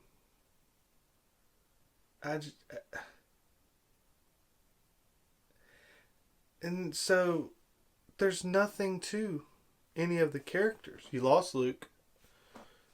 Poe's exactly the same as he was in 7. Rey's exactly the way he was in 7. Kylo's exactly the way he was in 7. You could say maybe Finn grew. But see, Finn should have grown from 7. What you did was just repeated it in 8. 7, he was scared trying to run away and finally built up to where he found a reason that he needed to be a hero. Something worth fighting for. That happened in 7. What happened in 8? Okay, he was scared. He was trying to run away. And then he went to just rescue Rey, his friend, still being selfish. But then kind of came around and thought that there was something worth fighting for. That's 8. Was it 8 or was it 7? Oh, okay, so he's in the exact same place in 9 too.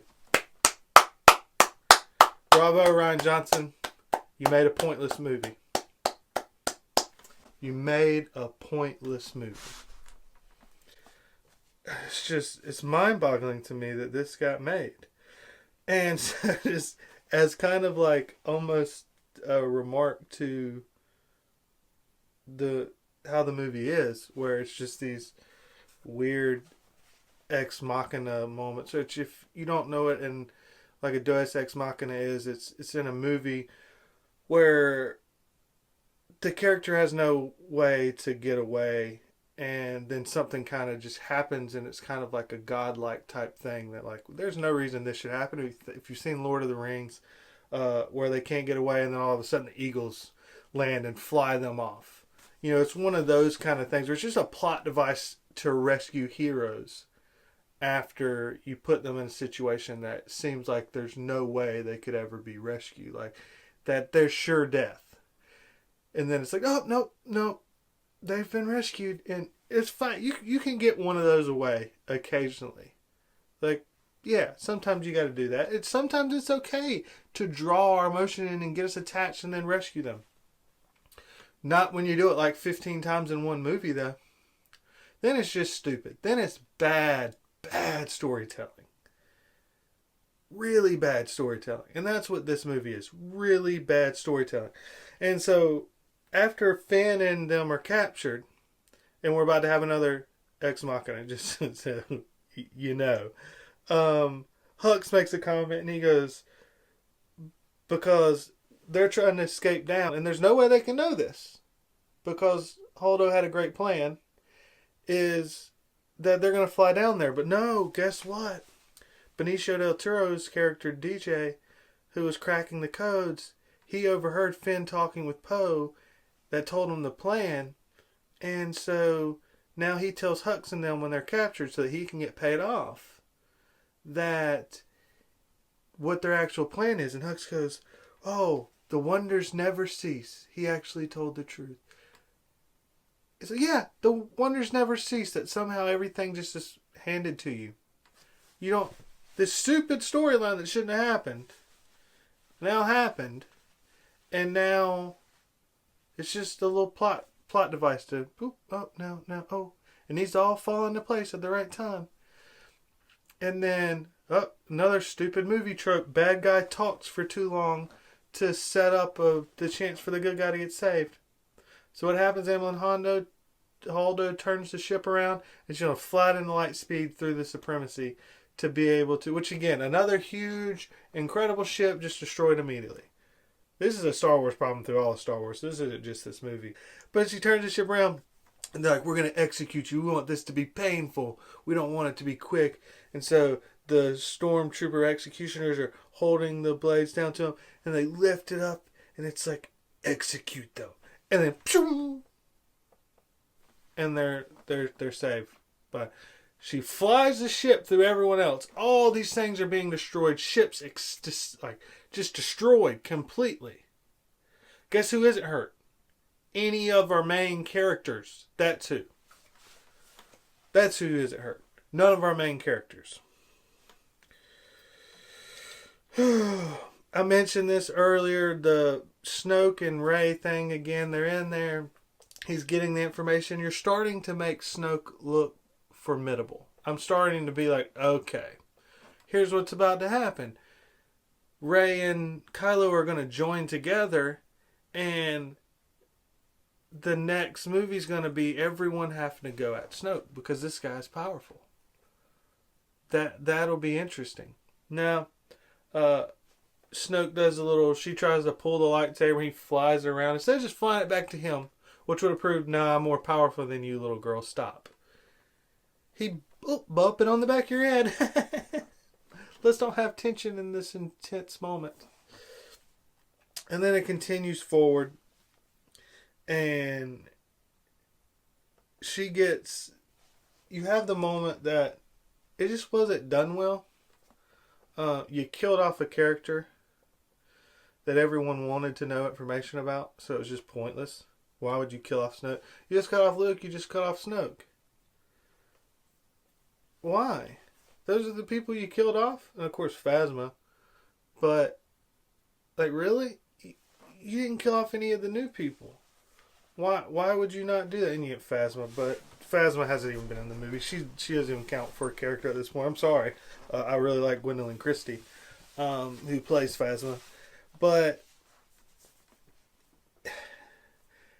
so, in it, it's so stupid that how big he's bragging. It's almost like he's trying to make a joke again. Ryan is. And if this had happened on his own, I wouldn't say he was trying to make a joke here, but everything else is a joke. And he's like, oh, I can't be betrayed. I cannot be beaten. I can see his entire mind. I know everything that's going on. Why did you have to overshoot that so much and be so cocky? Unless you're trying to tell us like he's just a poser the whole time. He's never really been that big of a baddie, which just is annoying. Why would you make that? If you make Kylo be a guy that's super powerful, super strong, but isn't really prepared or ready to be the big bad. He's overly emotional, and he has a lot of flaws inside of him, which is cool. I'm fine. Like, it's an interesting character thing. But he's sitting there. Why did you have to show Kylo? Why did you have to show the lightsaber already turning next to Snoke? You could have done it in a way that could have been a little bit better of a shock, a twist, a moment where he can sit there and he says, I can read, I read your mind. I know that you know exactly what you need to do now. Before you weren't sure, but now you know. And it's true. In his mind, he now wants to kill Snoke. And it wasn't done that well because a lot of people I've talked to have thought, well, if he could read his mind, then how come he couldn't tell that Kylo wanted to kill him? But in Kylo's mind, Kylo knows that he can read his mind. And so he's thinking, I need to destroy my enemy. He's not thinking in names of Rey. And this maybe it is stupid, and maybe I'm just trying to get this movie more benefit than it deserves, even after my hatred for it. But here's how I see it, to try to make it good, because I want to be able to make the parts that aren't absolutely terrible, parts that I can watch and not want to slip my wrists while watching them. Why couldn't you just have him, he's thinking that, and so you do shots between Snoke talking and Kylo's hand on his lightsaber turning. And because what he's doing is he's thinking about turn the lightsaber and get ready to ignite it and kill your enemy. But what Snoke's not realizing is he's, right now in his mind, Snoke's the enemy. And he's going to turn the lightsaber and strike him. Why not just show shots of Snoke talking and then Kylo's hand turning? Instead of Snoke talking and then the lightsaber moving. We're saying, oh, by the way, this is what's about to happen. Kills all the suspense. The second you show that lightsaber moving, you know Rey's not going to die. There's enough people that hate Kylo, that sing Kylo. You shot it in the first episode, episode 7, Force Awakens, that Kylo killed his father. If Kylo can kill his father, he can kill Rey. He did it to prove to Snoke. You started out the episode 8 showing that Snoke's let down by him, even after this. You can sell me on that he wants to kill Rey, because Snoke said he made Kylo feel that way so that Kylo would reach out to Rey, that it was all fake, that Snoke put it on.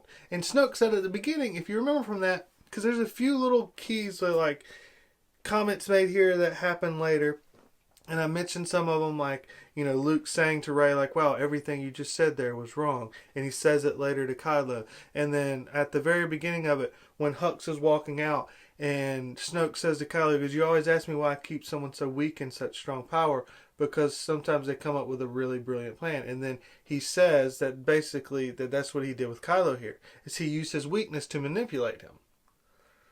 So you've now told us we can believe, even if it's not fully right, we can believe that Snoke manipulated Kylo to talk to Rey, that he never really started to turn from him. He never really believed fully that he was never going to go with Rey unless Rey joined him on the dark side, which is what you played out at the end of it. So that is the case. So we can buy into that he might kill Rey here. And so if you show Kylo's hand, and you could flash between Snoke to Kylo's hand to Rey's face. Because see, Rey just sees Kylo's hand moving as well. So she can be like the audience here. And she can be terrified and afraid. She can be, because Snoke's saying, you think you can turn him to the good? Why aren't we seeing Rey's face here begging him? Why aren't we seeing that? And then what happens is you then, through all that, then shows him hit the lightsaber and the light come out. And you have Rey scream no. And then it goes silent. And then it shows the lightsaber through Snoke. And you realize what actually happened. That's a shocking moment. That's tension being built up well. That's not spoiling what's going to happen before it happens. That's not killing the tension. That's not killing the drama. Which is what he does. Even here where they didn't put in a joke, he kills the drama by showing you what they're going to do. It's like he thinks the audience is too stupid to figure things out. So then Snoke dies. And again, I said I would bring up some good stuff in it. The battle after that, where it's Kylo and Rey fighting, love it. The choreography was good in this. It was interesting. I liked the battles. You had some cool new weapons with the Praetorian Guards. You had another little like, oh no, both characters have something at their throat. They're going to die. I'll let that pass. I'm not going to, it was cheap. But it was really cool where she dropped this thing, came down, cut his legs, chopped him, and then threw Kylo the thing. He caught it, turned it on, boom, right through his head. That was cool. I mean, I'm not gonna hate on everything. There was, you shoot a 2.5 hour long movie and you've got endless amount of funds and a freedom to do whatever you want. You're gonna come up with some cool stuff, just like that shot with Emlyn Holdo flying through at light speed through all the ships. That was a cool looking shot. There's some cool stuff in here, and I'll even bring up some story beats that aren't bad. Then the next one, you have this build up. And they've connected. You have them connected like it works out with Rey and Kylo. Like you've spent an entire movie building them together where they understand each other, which is good. You're telling us that there's no Sith now and there's no Jedi now. That there's this gray, that we need to understand the gray. And you've got us to that. I have a feeling that a lot of people that just despise Kylo start to understand more. Even if they don't like him, they don't hate him as much as they did before. And they can see and understand why Rey's getting to where he was before. But then he just turns into like Anakin from Revenge of the Sith.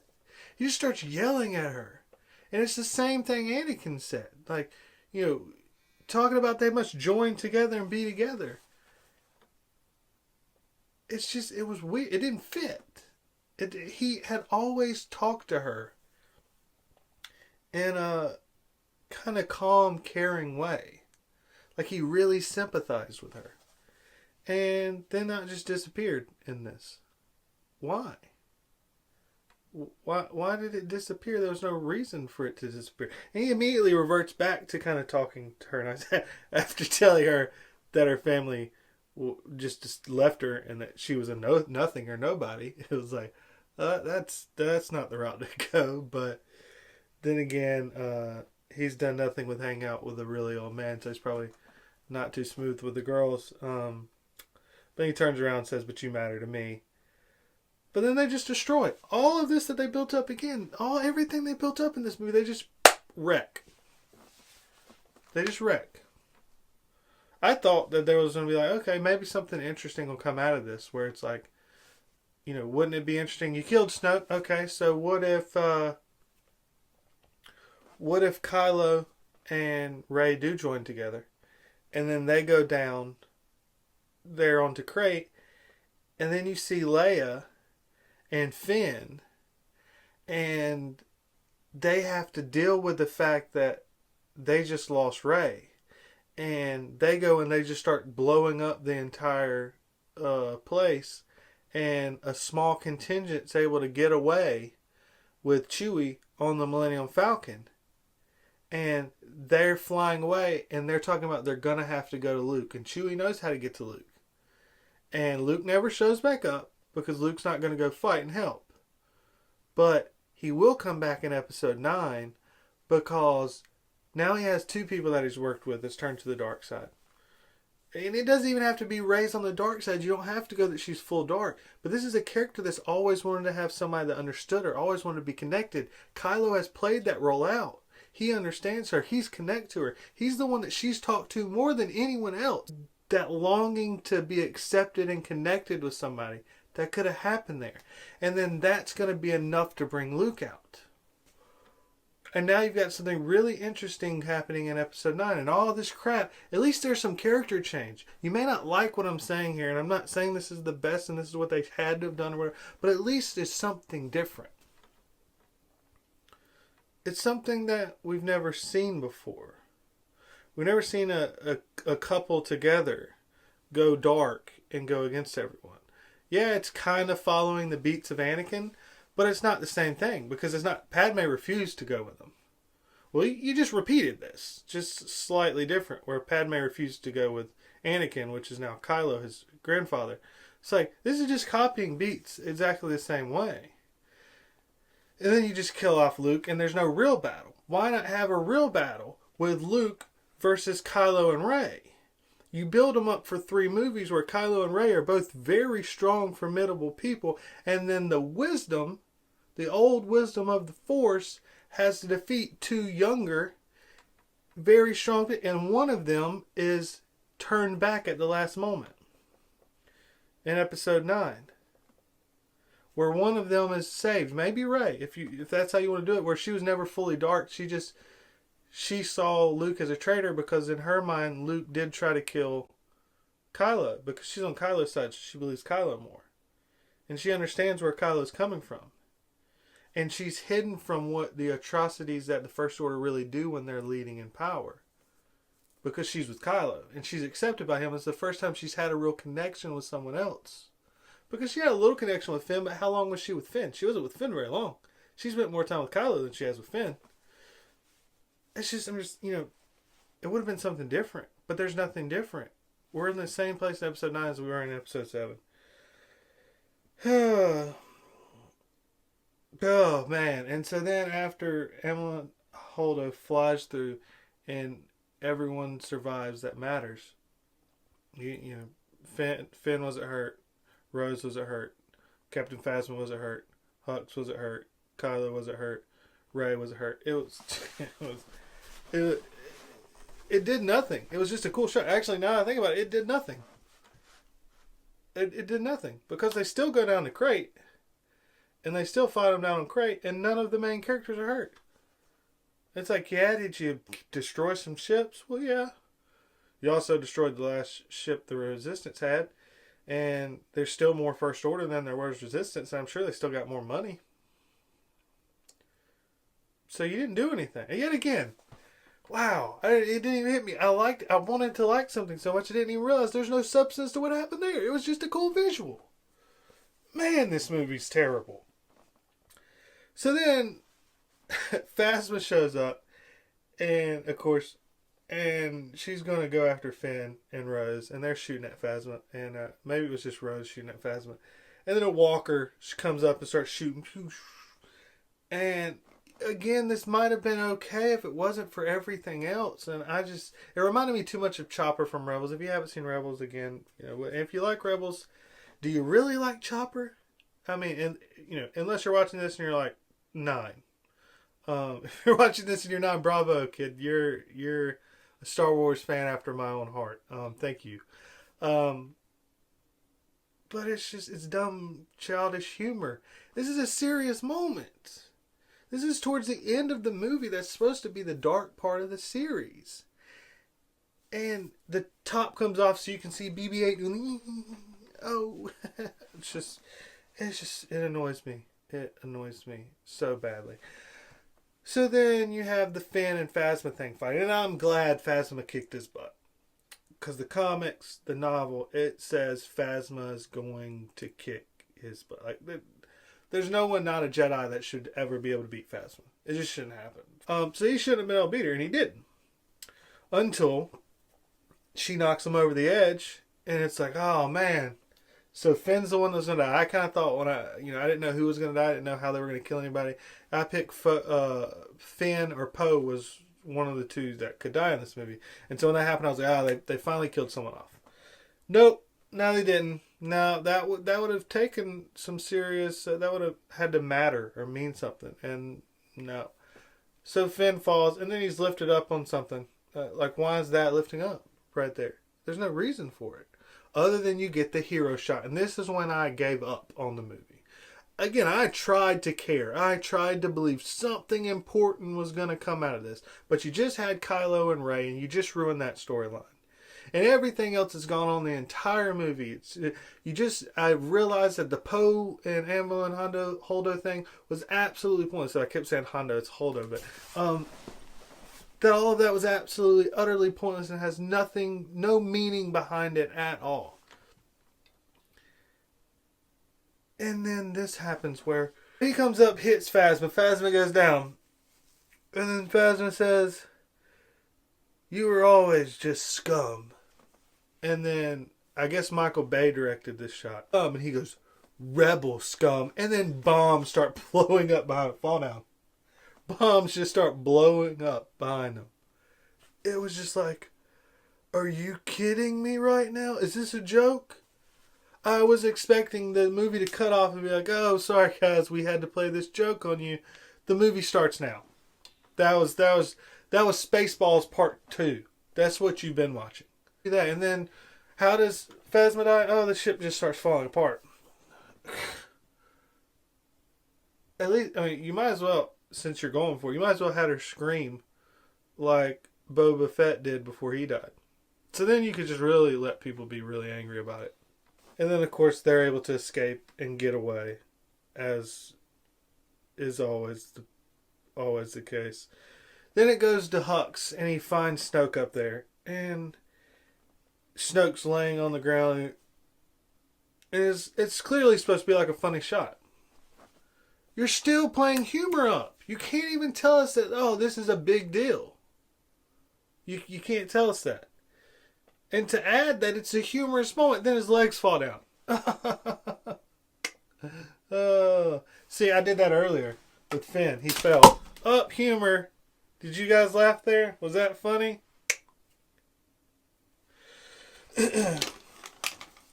Well, he lost his gun. So what? It's just stupid. Just like that was stupid. No one laughed at that. You might have, because it's just at this point you're almost at the point of crying that you're so angry and hurt by how terrible this movie was. And you just want to laugh so that you don't die inside. I understand that. That makes sense. But you're not paying to watch a comedy of that kind of humor. Why is this in Star Wars? So then I thought Kylo's going to kill Hux. At least something. Maybe I'm just wanting someone to die at this point because it's just I'm dying inside. But there's no stakes to the movie, and of course he doesn't. It's the fake choke out, cut away. You know, is he going to be dead? Oh, well, what happened in Empire Strikes Back? Every 2 seconds, Vader's choking a character out. Now I would have been frustrated because Hux, you know. Donald Gleason's a really good actor, and I would have liked to see his character build up. He's got some interesting stuff from the Aftermath novels. He could be an interesting character. I love Tarkin. Tarkin's one of my favorite people ever. He didn't have as much stuff going on, you know, if you just watch the movie, but I loved him as a character, and then the Tarkin novel is one of my favorite novels. And I actually really liked him in Rogue One as well. Maybe that was bias. I've only seen the movie like 3 times, so I'm not sure. But of course he survives. So then, just the typical, again, with the just insane storylines. They get down to Crate. Rose and Finn get down there, and Poe and them, they're like, "How can we get out?" And they're like, "The only way out is through the way you came in. There's no other exits." Oh no. Of course, later on, oh, there may be a natural exit. Oh, you didn't think that maybe we would have wanted to, like, it's just stupid. It's like, oh, there's no way to get out. We got to deal with them. Oh, until you can't deal with them, and then, oh, there's a way out. There's no way to get out. They can't do it. They got to go fight them. But then there was a way out. So, again, there's just Stupid storytelling. Absolutely stupid storytelling. Oh, yeah. So then it's like, oh, let's go to battle. Let's go to war. We got these stupid little ships. Like, and then Poe's giving this speech, and then it's like, puts his foot through the thing. Oh, no. Oh, what in the world? Oh, man.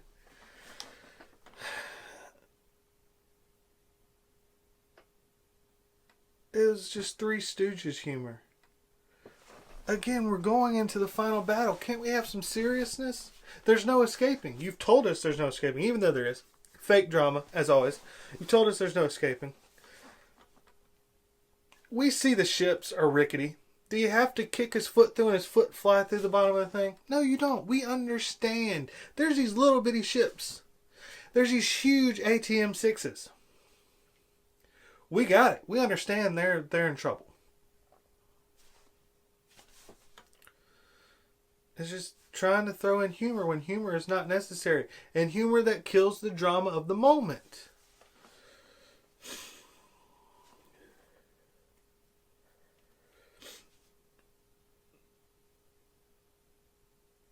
Okay, and again, as I said, beautiful shots. The crate thing is beautiful. You got the white salt with the red minerals underneath, and it's getting pulled up, and every time it fires, it's a beautiful shot, but there's nothing happening here. I don't care about beauty if it's not going to have any point to the story. There's nothing happening. There's nothing. There's characters talking back and forth. You fake that Rose is going to get killed again, and then the Millennium Falcon swoops in and stops it. Again, you're just trying to you're putting the characters in a situation where we're supposed to fear for them, even though if we've been paying attention throughout the movie, we know none of them are going to die. And you just try to make it look beautiful because people aren't going to think clearly, and they're going to be like, "Oh wow, that was beautiful. That was a good battle." No, it wasn't. What happened in it? What happened in it? Nothing happened. Yeah, there was. If that battle didn't exist, nothing changes. It was just visuals for visual's sake.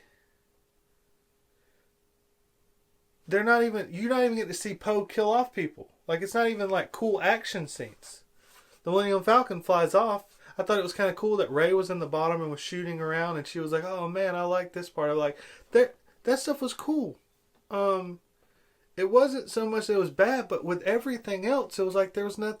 You could have had just a cool battle scene just to have a cool battle scene if everything else was a really cool story leading into it. And it could have just been a cool ending. But nothing was there beforehand, and then nothing was there here now. So why is that? And then you have the stupid thing where, again, it's the dramatic thing. The Millennium Falcon's trying to run away. They got ties chasing them all over the place.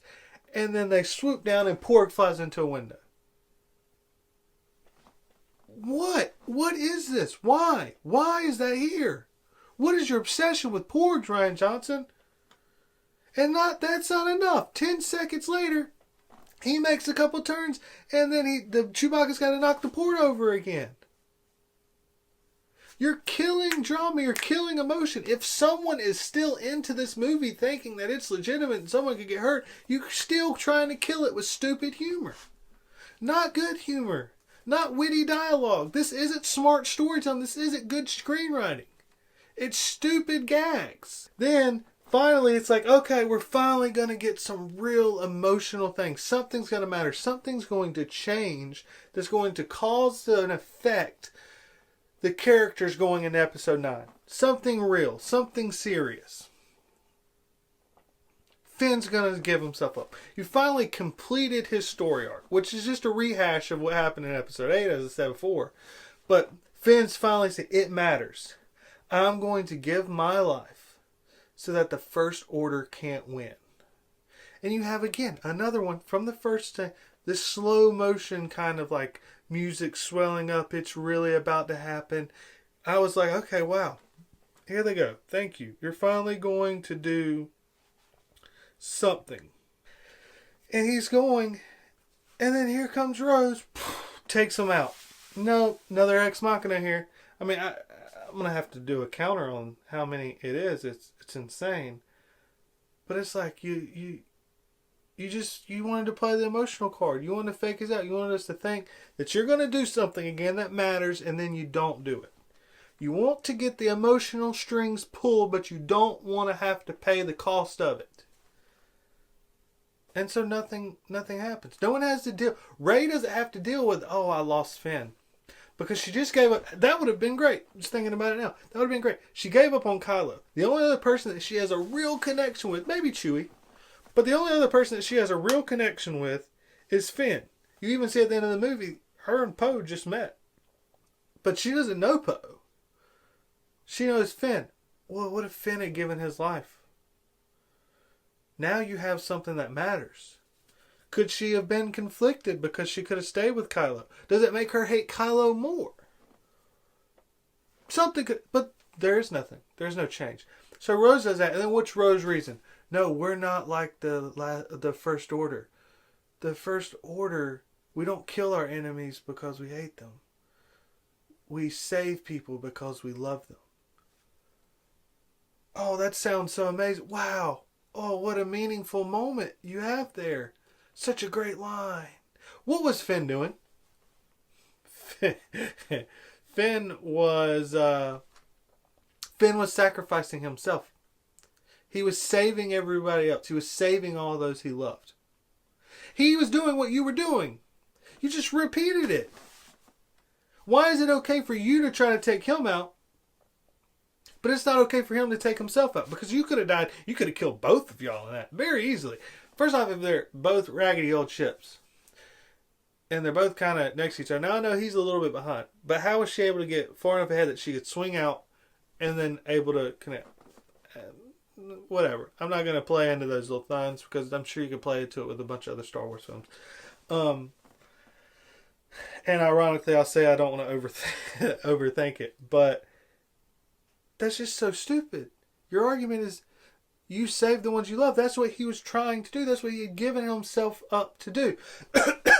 Then she goes and kisses him. And then she collapses. And they try to make it out like, no, did she just die? Did she just give herself up? Because she gave that speech. We do this to save those that we love. Did she die for her love? Another emotional heart? No, she didn't. No. And I'm pretty sure at that point, even the fans that were not paying the sharpest attention are sitting there going, nah, she ain't dead. I ain't even going to get worried about that one. Then just little things like he says, Luke shows up, which again, I've already mentioned how it's stupid at this point because you've done all these other stupid things before. But then there's little things like, Leia says that, he's fully, Luke's always been the one that said Kylo's dark and you can't save him. He said it to Rey. He said it to Leia beforehand. He said he saw it inside of him. He said Snoke's completely corrupted him. Leia's always been the one that's like, nah, he might be able. So then Luke comes in and he goes, I can't save your son.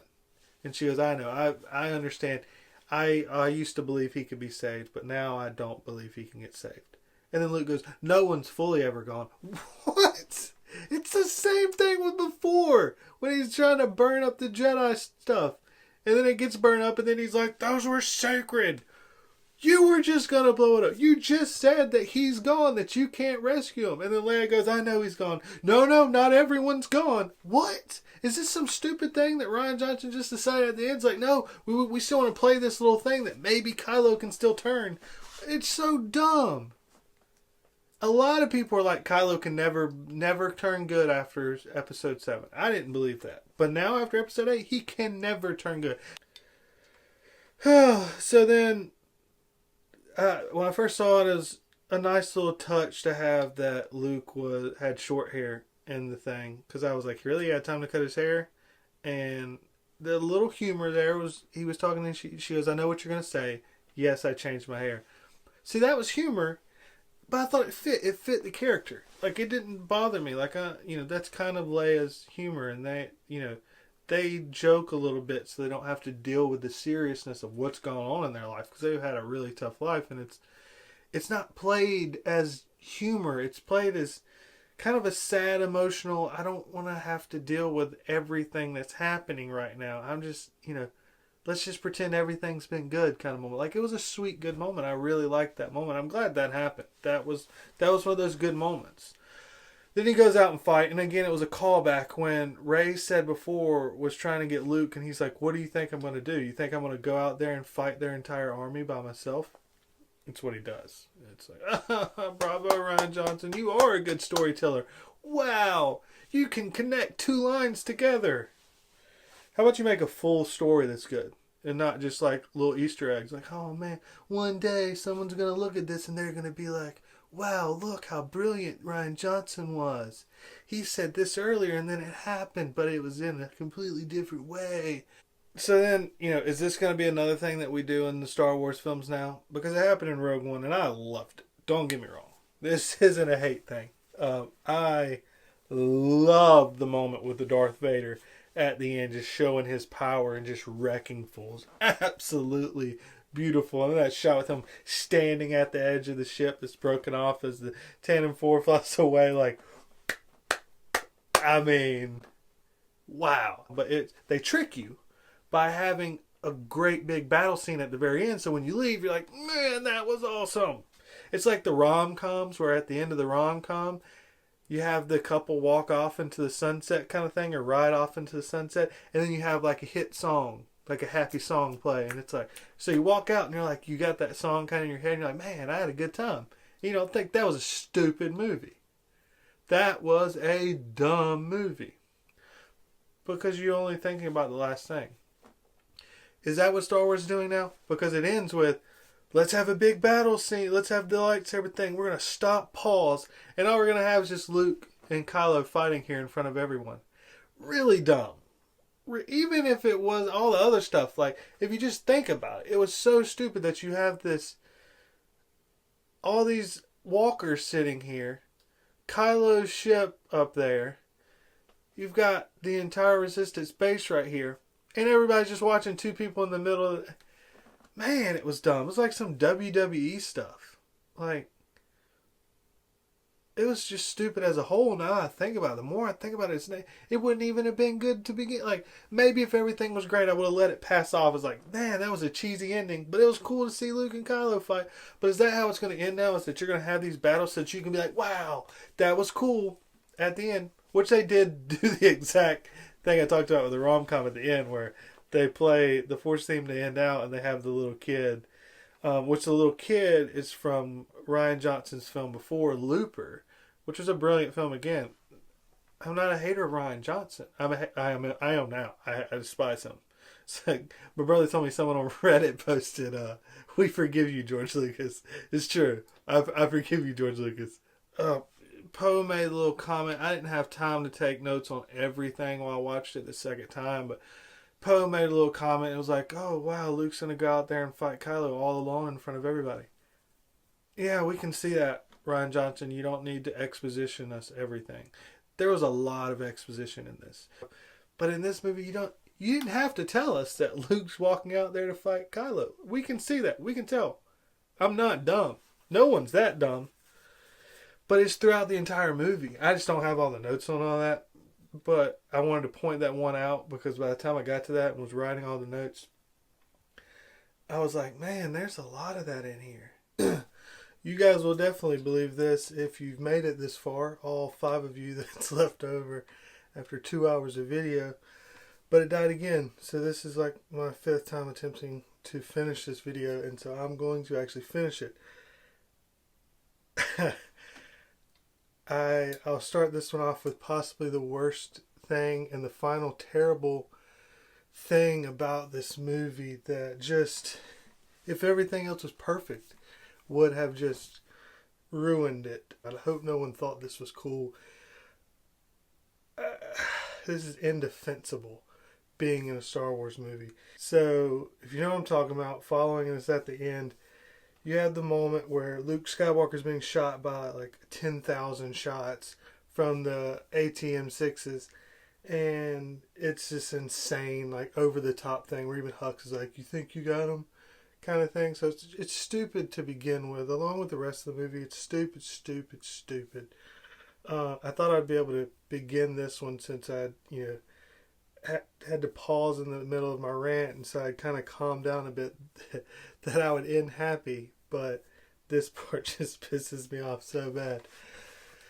So Luke walks out, and when he walks out, Luke Skywalker in a Star Wars movie brushes his shoulder. I'm embarrassed to do it right now as I'm mimicking what he did.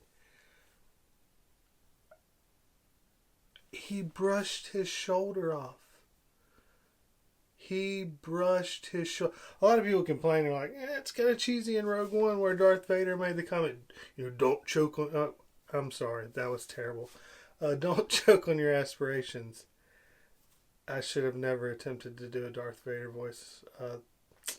Yep, that was stupid. But fortunately, no one's going to watch this. All this time put into this video. So it's only embarrassing for me and the 6 people here. But, I mean, brushing your shoulder off? Brushing your shoulder off. You have got to be kidding me. Not only is that a reference to like a rap song from like 10 years ago, it was stupid then. Now it's stupid. Now, if you did it in a football game or a basketball game or something like that, but to put it in The Last Jedi at the end, again in a moment that's supposed to be intense, that if you hadn't have done all the stupid fake killing people, ex machina, they're always rescued somehow kind of crap, maybe I would have been like, what's happening here? Because even in the moment, I was like, okay, what's he doing? Kind of like the, Star Killer type thing where he's kind of building up a force shield type thing to defend it. I was like, okay, that's cool. That's interesting. That's something Luke could do. And then he brushed his shoulder off. Oh, I'm just going to end on that. Just think about that. But I said there's a few good things. So I'll mention a few good things about the movie to show it wasn't all horrible. So it was about 2 hours of hating on it, and there'll be about 2 minutes of telling you what I liked. I put this down, but as I talked about it, it's just terrible. But the callbacks he mentioned, that I mentioned a few times, like the callback when he made a comment to Rey about like everything he said was wrong, and then later said it with Kylo, and then the comment where like Snoke made a comment about keeping Hux around and using his weakness to his advantage, and he did the same thing with Kylo later, and then a little reference like where when Luke asked Rey about what's the Force, and Rey says it's picking up rocks, and at the end she's like, picking up rocks. I didn't even put that in here in my stupid stuff, but I mean stupid stuff. There you go. There's just a lot of callbacks, which at first I was like, that's kind of, this interesting storytelling. And if it was a good movie, if it was a really good movie, you would be like, oh, those are cool little Easter eggs he hid in there that you could, I mean, I don't even know if you call them Easter eggs, but cool little points that you can pick up the second time you watch it. And you're like, there you go. Also another one that's coming up later that's kind of cool, but it was a callback. That was a little it was snuck. He snuck it in there. He snuck it in there. Was when Yoda burns up the thing, and Luke's like, those are the Jedi manuscripts, which again, we already talked about how much I hated it. But Yoda makes the comment and says that there's nothing in there that the girl doesn't already have. And you just think it means like, she has a strong force inside of her. But then at the end of the movie, it shows that she actually took the manuscripts. And so Rey's a little thief, which can you blame her? She's from Jakku. That's what she was raised on. But that was, little nice little callbacks, and some of them, like, I partially want to give them credit. I'm trying to give credit here. The problem is that just says that you planned. Like, it shows that you had some foresight and some thought and planning into this movie, which makes it worse because of how terrible the movie is overall. This is the positive stuff. I'm not going to get angry and worked up. Next, again, this is part of the issues of the complaining part. They're going to get better to where I actually really like some stuff. But the visuals. I mean, as I said, all it was visuals. He had no story. There was no substance to it. But I'm not going to I'm not going to lie and just hate on it to hate on it.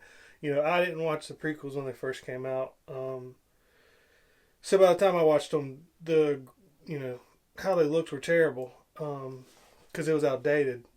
But that was what a lot of people talked about. The prequels is just how cool it looked. And, I mean, hey, I talked about the Emlyn Holdo thing, the crate battle is just beautiful. As pointless as it is, there's a lot of different shots, and it's shots for shot's sake. Snoke's throne room looks really cool. There's cool visuals throughout. So that was good, even though it was kind of unfortunate. I'd rather take less visuals and have more story, but that's, the thing you got. Now what we just talked about, where there's a bunch of stupid stuff in it, but I liked the concept of adding a new force ability. I'd mentioned that he had done some stupid things with the force in this. I can't even remember what I mentioned now. That was a stupid... Oh, the Leia thing. Oh, God.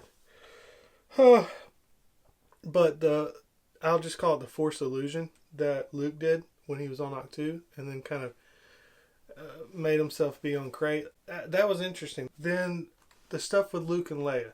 Not them separate, because they had stupid stuff. Stuff with Luke was really stupid. Some of the stuff with Leia was really stupid as well. Actually, hers wasn't really stupid, other than her comment to C-3PO and then the Force thing. But then the rest of it, she was kind of in a coma. But the end was good. But all the stuff with them together, like her kind of waking up and saying Luke, him kind of speaking to her through the Force, and then their meeting at the end. All that stuff I thought was really great, which was really good because... obviously, as much as I'm hating on this movie and stuff, it is Carrie Fisher's last time being in Star Wars. And so I'm glad, because they didn't get to be in Force Awakens together, that they had some really good points. That if you cut out all the other stuff, you just watch moments where they're kind of together in scenes or talking through the Force, that it was really good. Like, I really liked how they did that stuff. Speaking of Rey and Kylo. The battle with the Praetorians. I mentioned this earlier, so I won't go too far into it. But that fight scene was really cool. Like I really enjoyed that. That was I thought it was beautifully done. Even though you had the little cheesiness where they're both caught at the end. That's kind of a bit of a trope that all those things do. But like the way they escaped out of it made up for any kind of cheesiness to like, oh no, they're both captured. What are they gonna do? I'm so worried. Let me hope they survive. It was awesome. I mean, I'm not like I'm mocking that part, but like I don't care. That was just a really cool scene. I could watch that scene over and over again.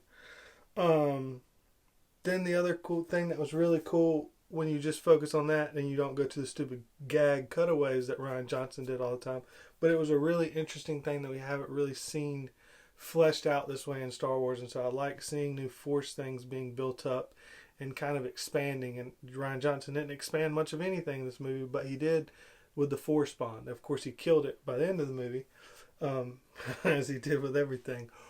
But the Force Bond being built up with Kylo and Rey, and just how that played out, and how they would be able to connect and actually be able to touch each other and affect each other from wherever they were at, that was something that was really interesting, and building into those characters where they're not together because they'd have to fight, or there'd be an issue with Luke, or Rey would be, taken to Snoke as a prisoner.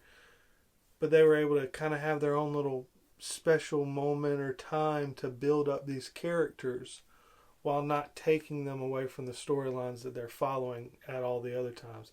I thought that was a really brilliant idea. It was really well done when it wasn't cut away from. That was one of those props to Ryan on that. That was a really good idea and really well done, really well explained. I don't think anyone kind of was like, "What happened with all that?" I was completely lost. I think he fleshed it out really well to where you understood everything that was going on. And, bravo to that.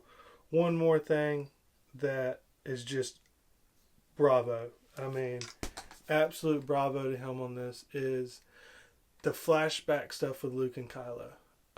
It's so simple in what you do, but it's so brilliant in the way it took these turns. And this is the Ryan, that the stuff with the Force Bond I talked about, and this stuff right here with Kylo and Luke with the flashback, that's the brilliant director that was hired to do Last Jedi. I don't know what happened.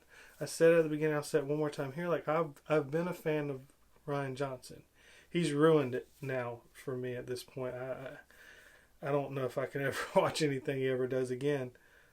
But this he's got talent. There's a reason he was hired to do this. There's a reason everyone was so excited to have him directing. Everyone that was kind of in the know of movies and directing and screenwriting. This guy's talented. And the way that he set it up, and you hear it and you see it from one person's perspective. It's the same exact scene, but you see it from one perspective, and it kind of gives you an idea of how quickly and easily whole stories can be changed or manipulated. How one little perception being one way, Luke's the bad guy, and then the perception slightly changed, Luke's not the bad guy. It was so well done. I very much enjoyed that. I thought that was very brilliant, and again, props on that. And that's all the props you get, because everything else was terrible. And if you made it through all of this, man, thank you very much. Anybody that watched this all the way to this point, man, bravo. Hopefully it helped you feel a little bit better having me rant it out. If you have any more things that you disliked or hated about it, comment below. If you had some things where you're like, no, that wasn't that bad, comment below as well. As much as I hate it, this is also the part that makes Star Wars brilliant, is all the Star Wars fans kind of talking and discussing it all out. And man, there's a lot to discuss about this one. And so, comment and talk below. If you like the video, give it a like. If you like the stuff going on, subscribe. If this is really liked, one of the next videos I'll actually be doing, because I will do the Journey of the Wills, where I'll follow in order. I'll do one of the videos I had already planned to do before I knew this was going to be called Why the Last Jedi Sucks, is I'll do Why the Phantom Menace Sucks. I plan to do a video on Tarkin, Darth Maul, Yoda, and then it'll be why Phantom Menace Sucks. It'll be within the week if this video does well. If it doesn't do well, I'm actually moving right now, and so it'll come out at the beginning of the year. So I'll take a moment to get moved and get settled. But if this video ends up doing well, which I don't have high hopes for, I expect 3 people are listening to this right now, then I'll go ahead and put that out sooner, so you can see another angry rant about stuff that I don't like. And despite my angry rants, I do love Star Wars very, very much. Thank you guys for watching. One last little plug in, since you stayed this long. If you like these this hoodie, I've got other t-shirts with other designs. Go to my TeePublic link. I'll have it linked down below. That's as far as I'll keep you. Thank you very much for watching. Never forget, you nerf herders. I love you. I know.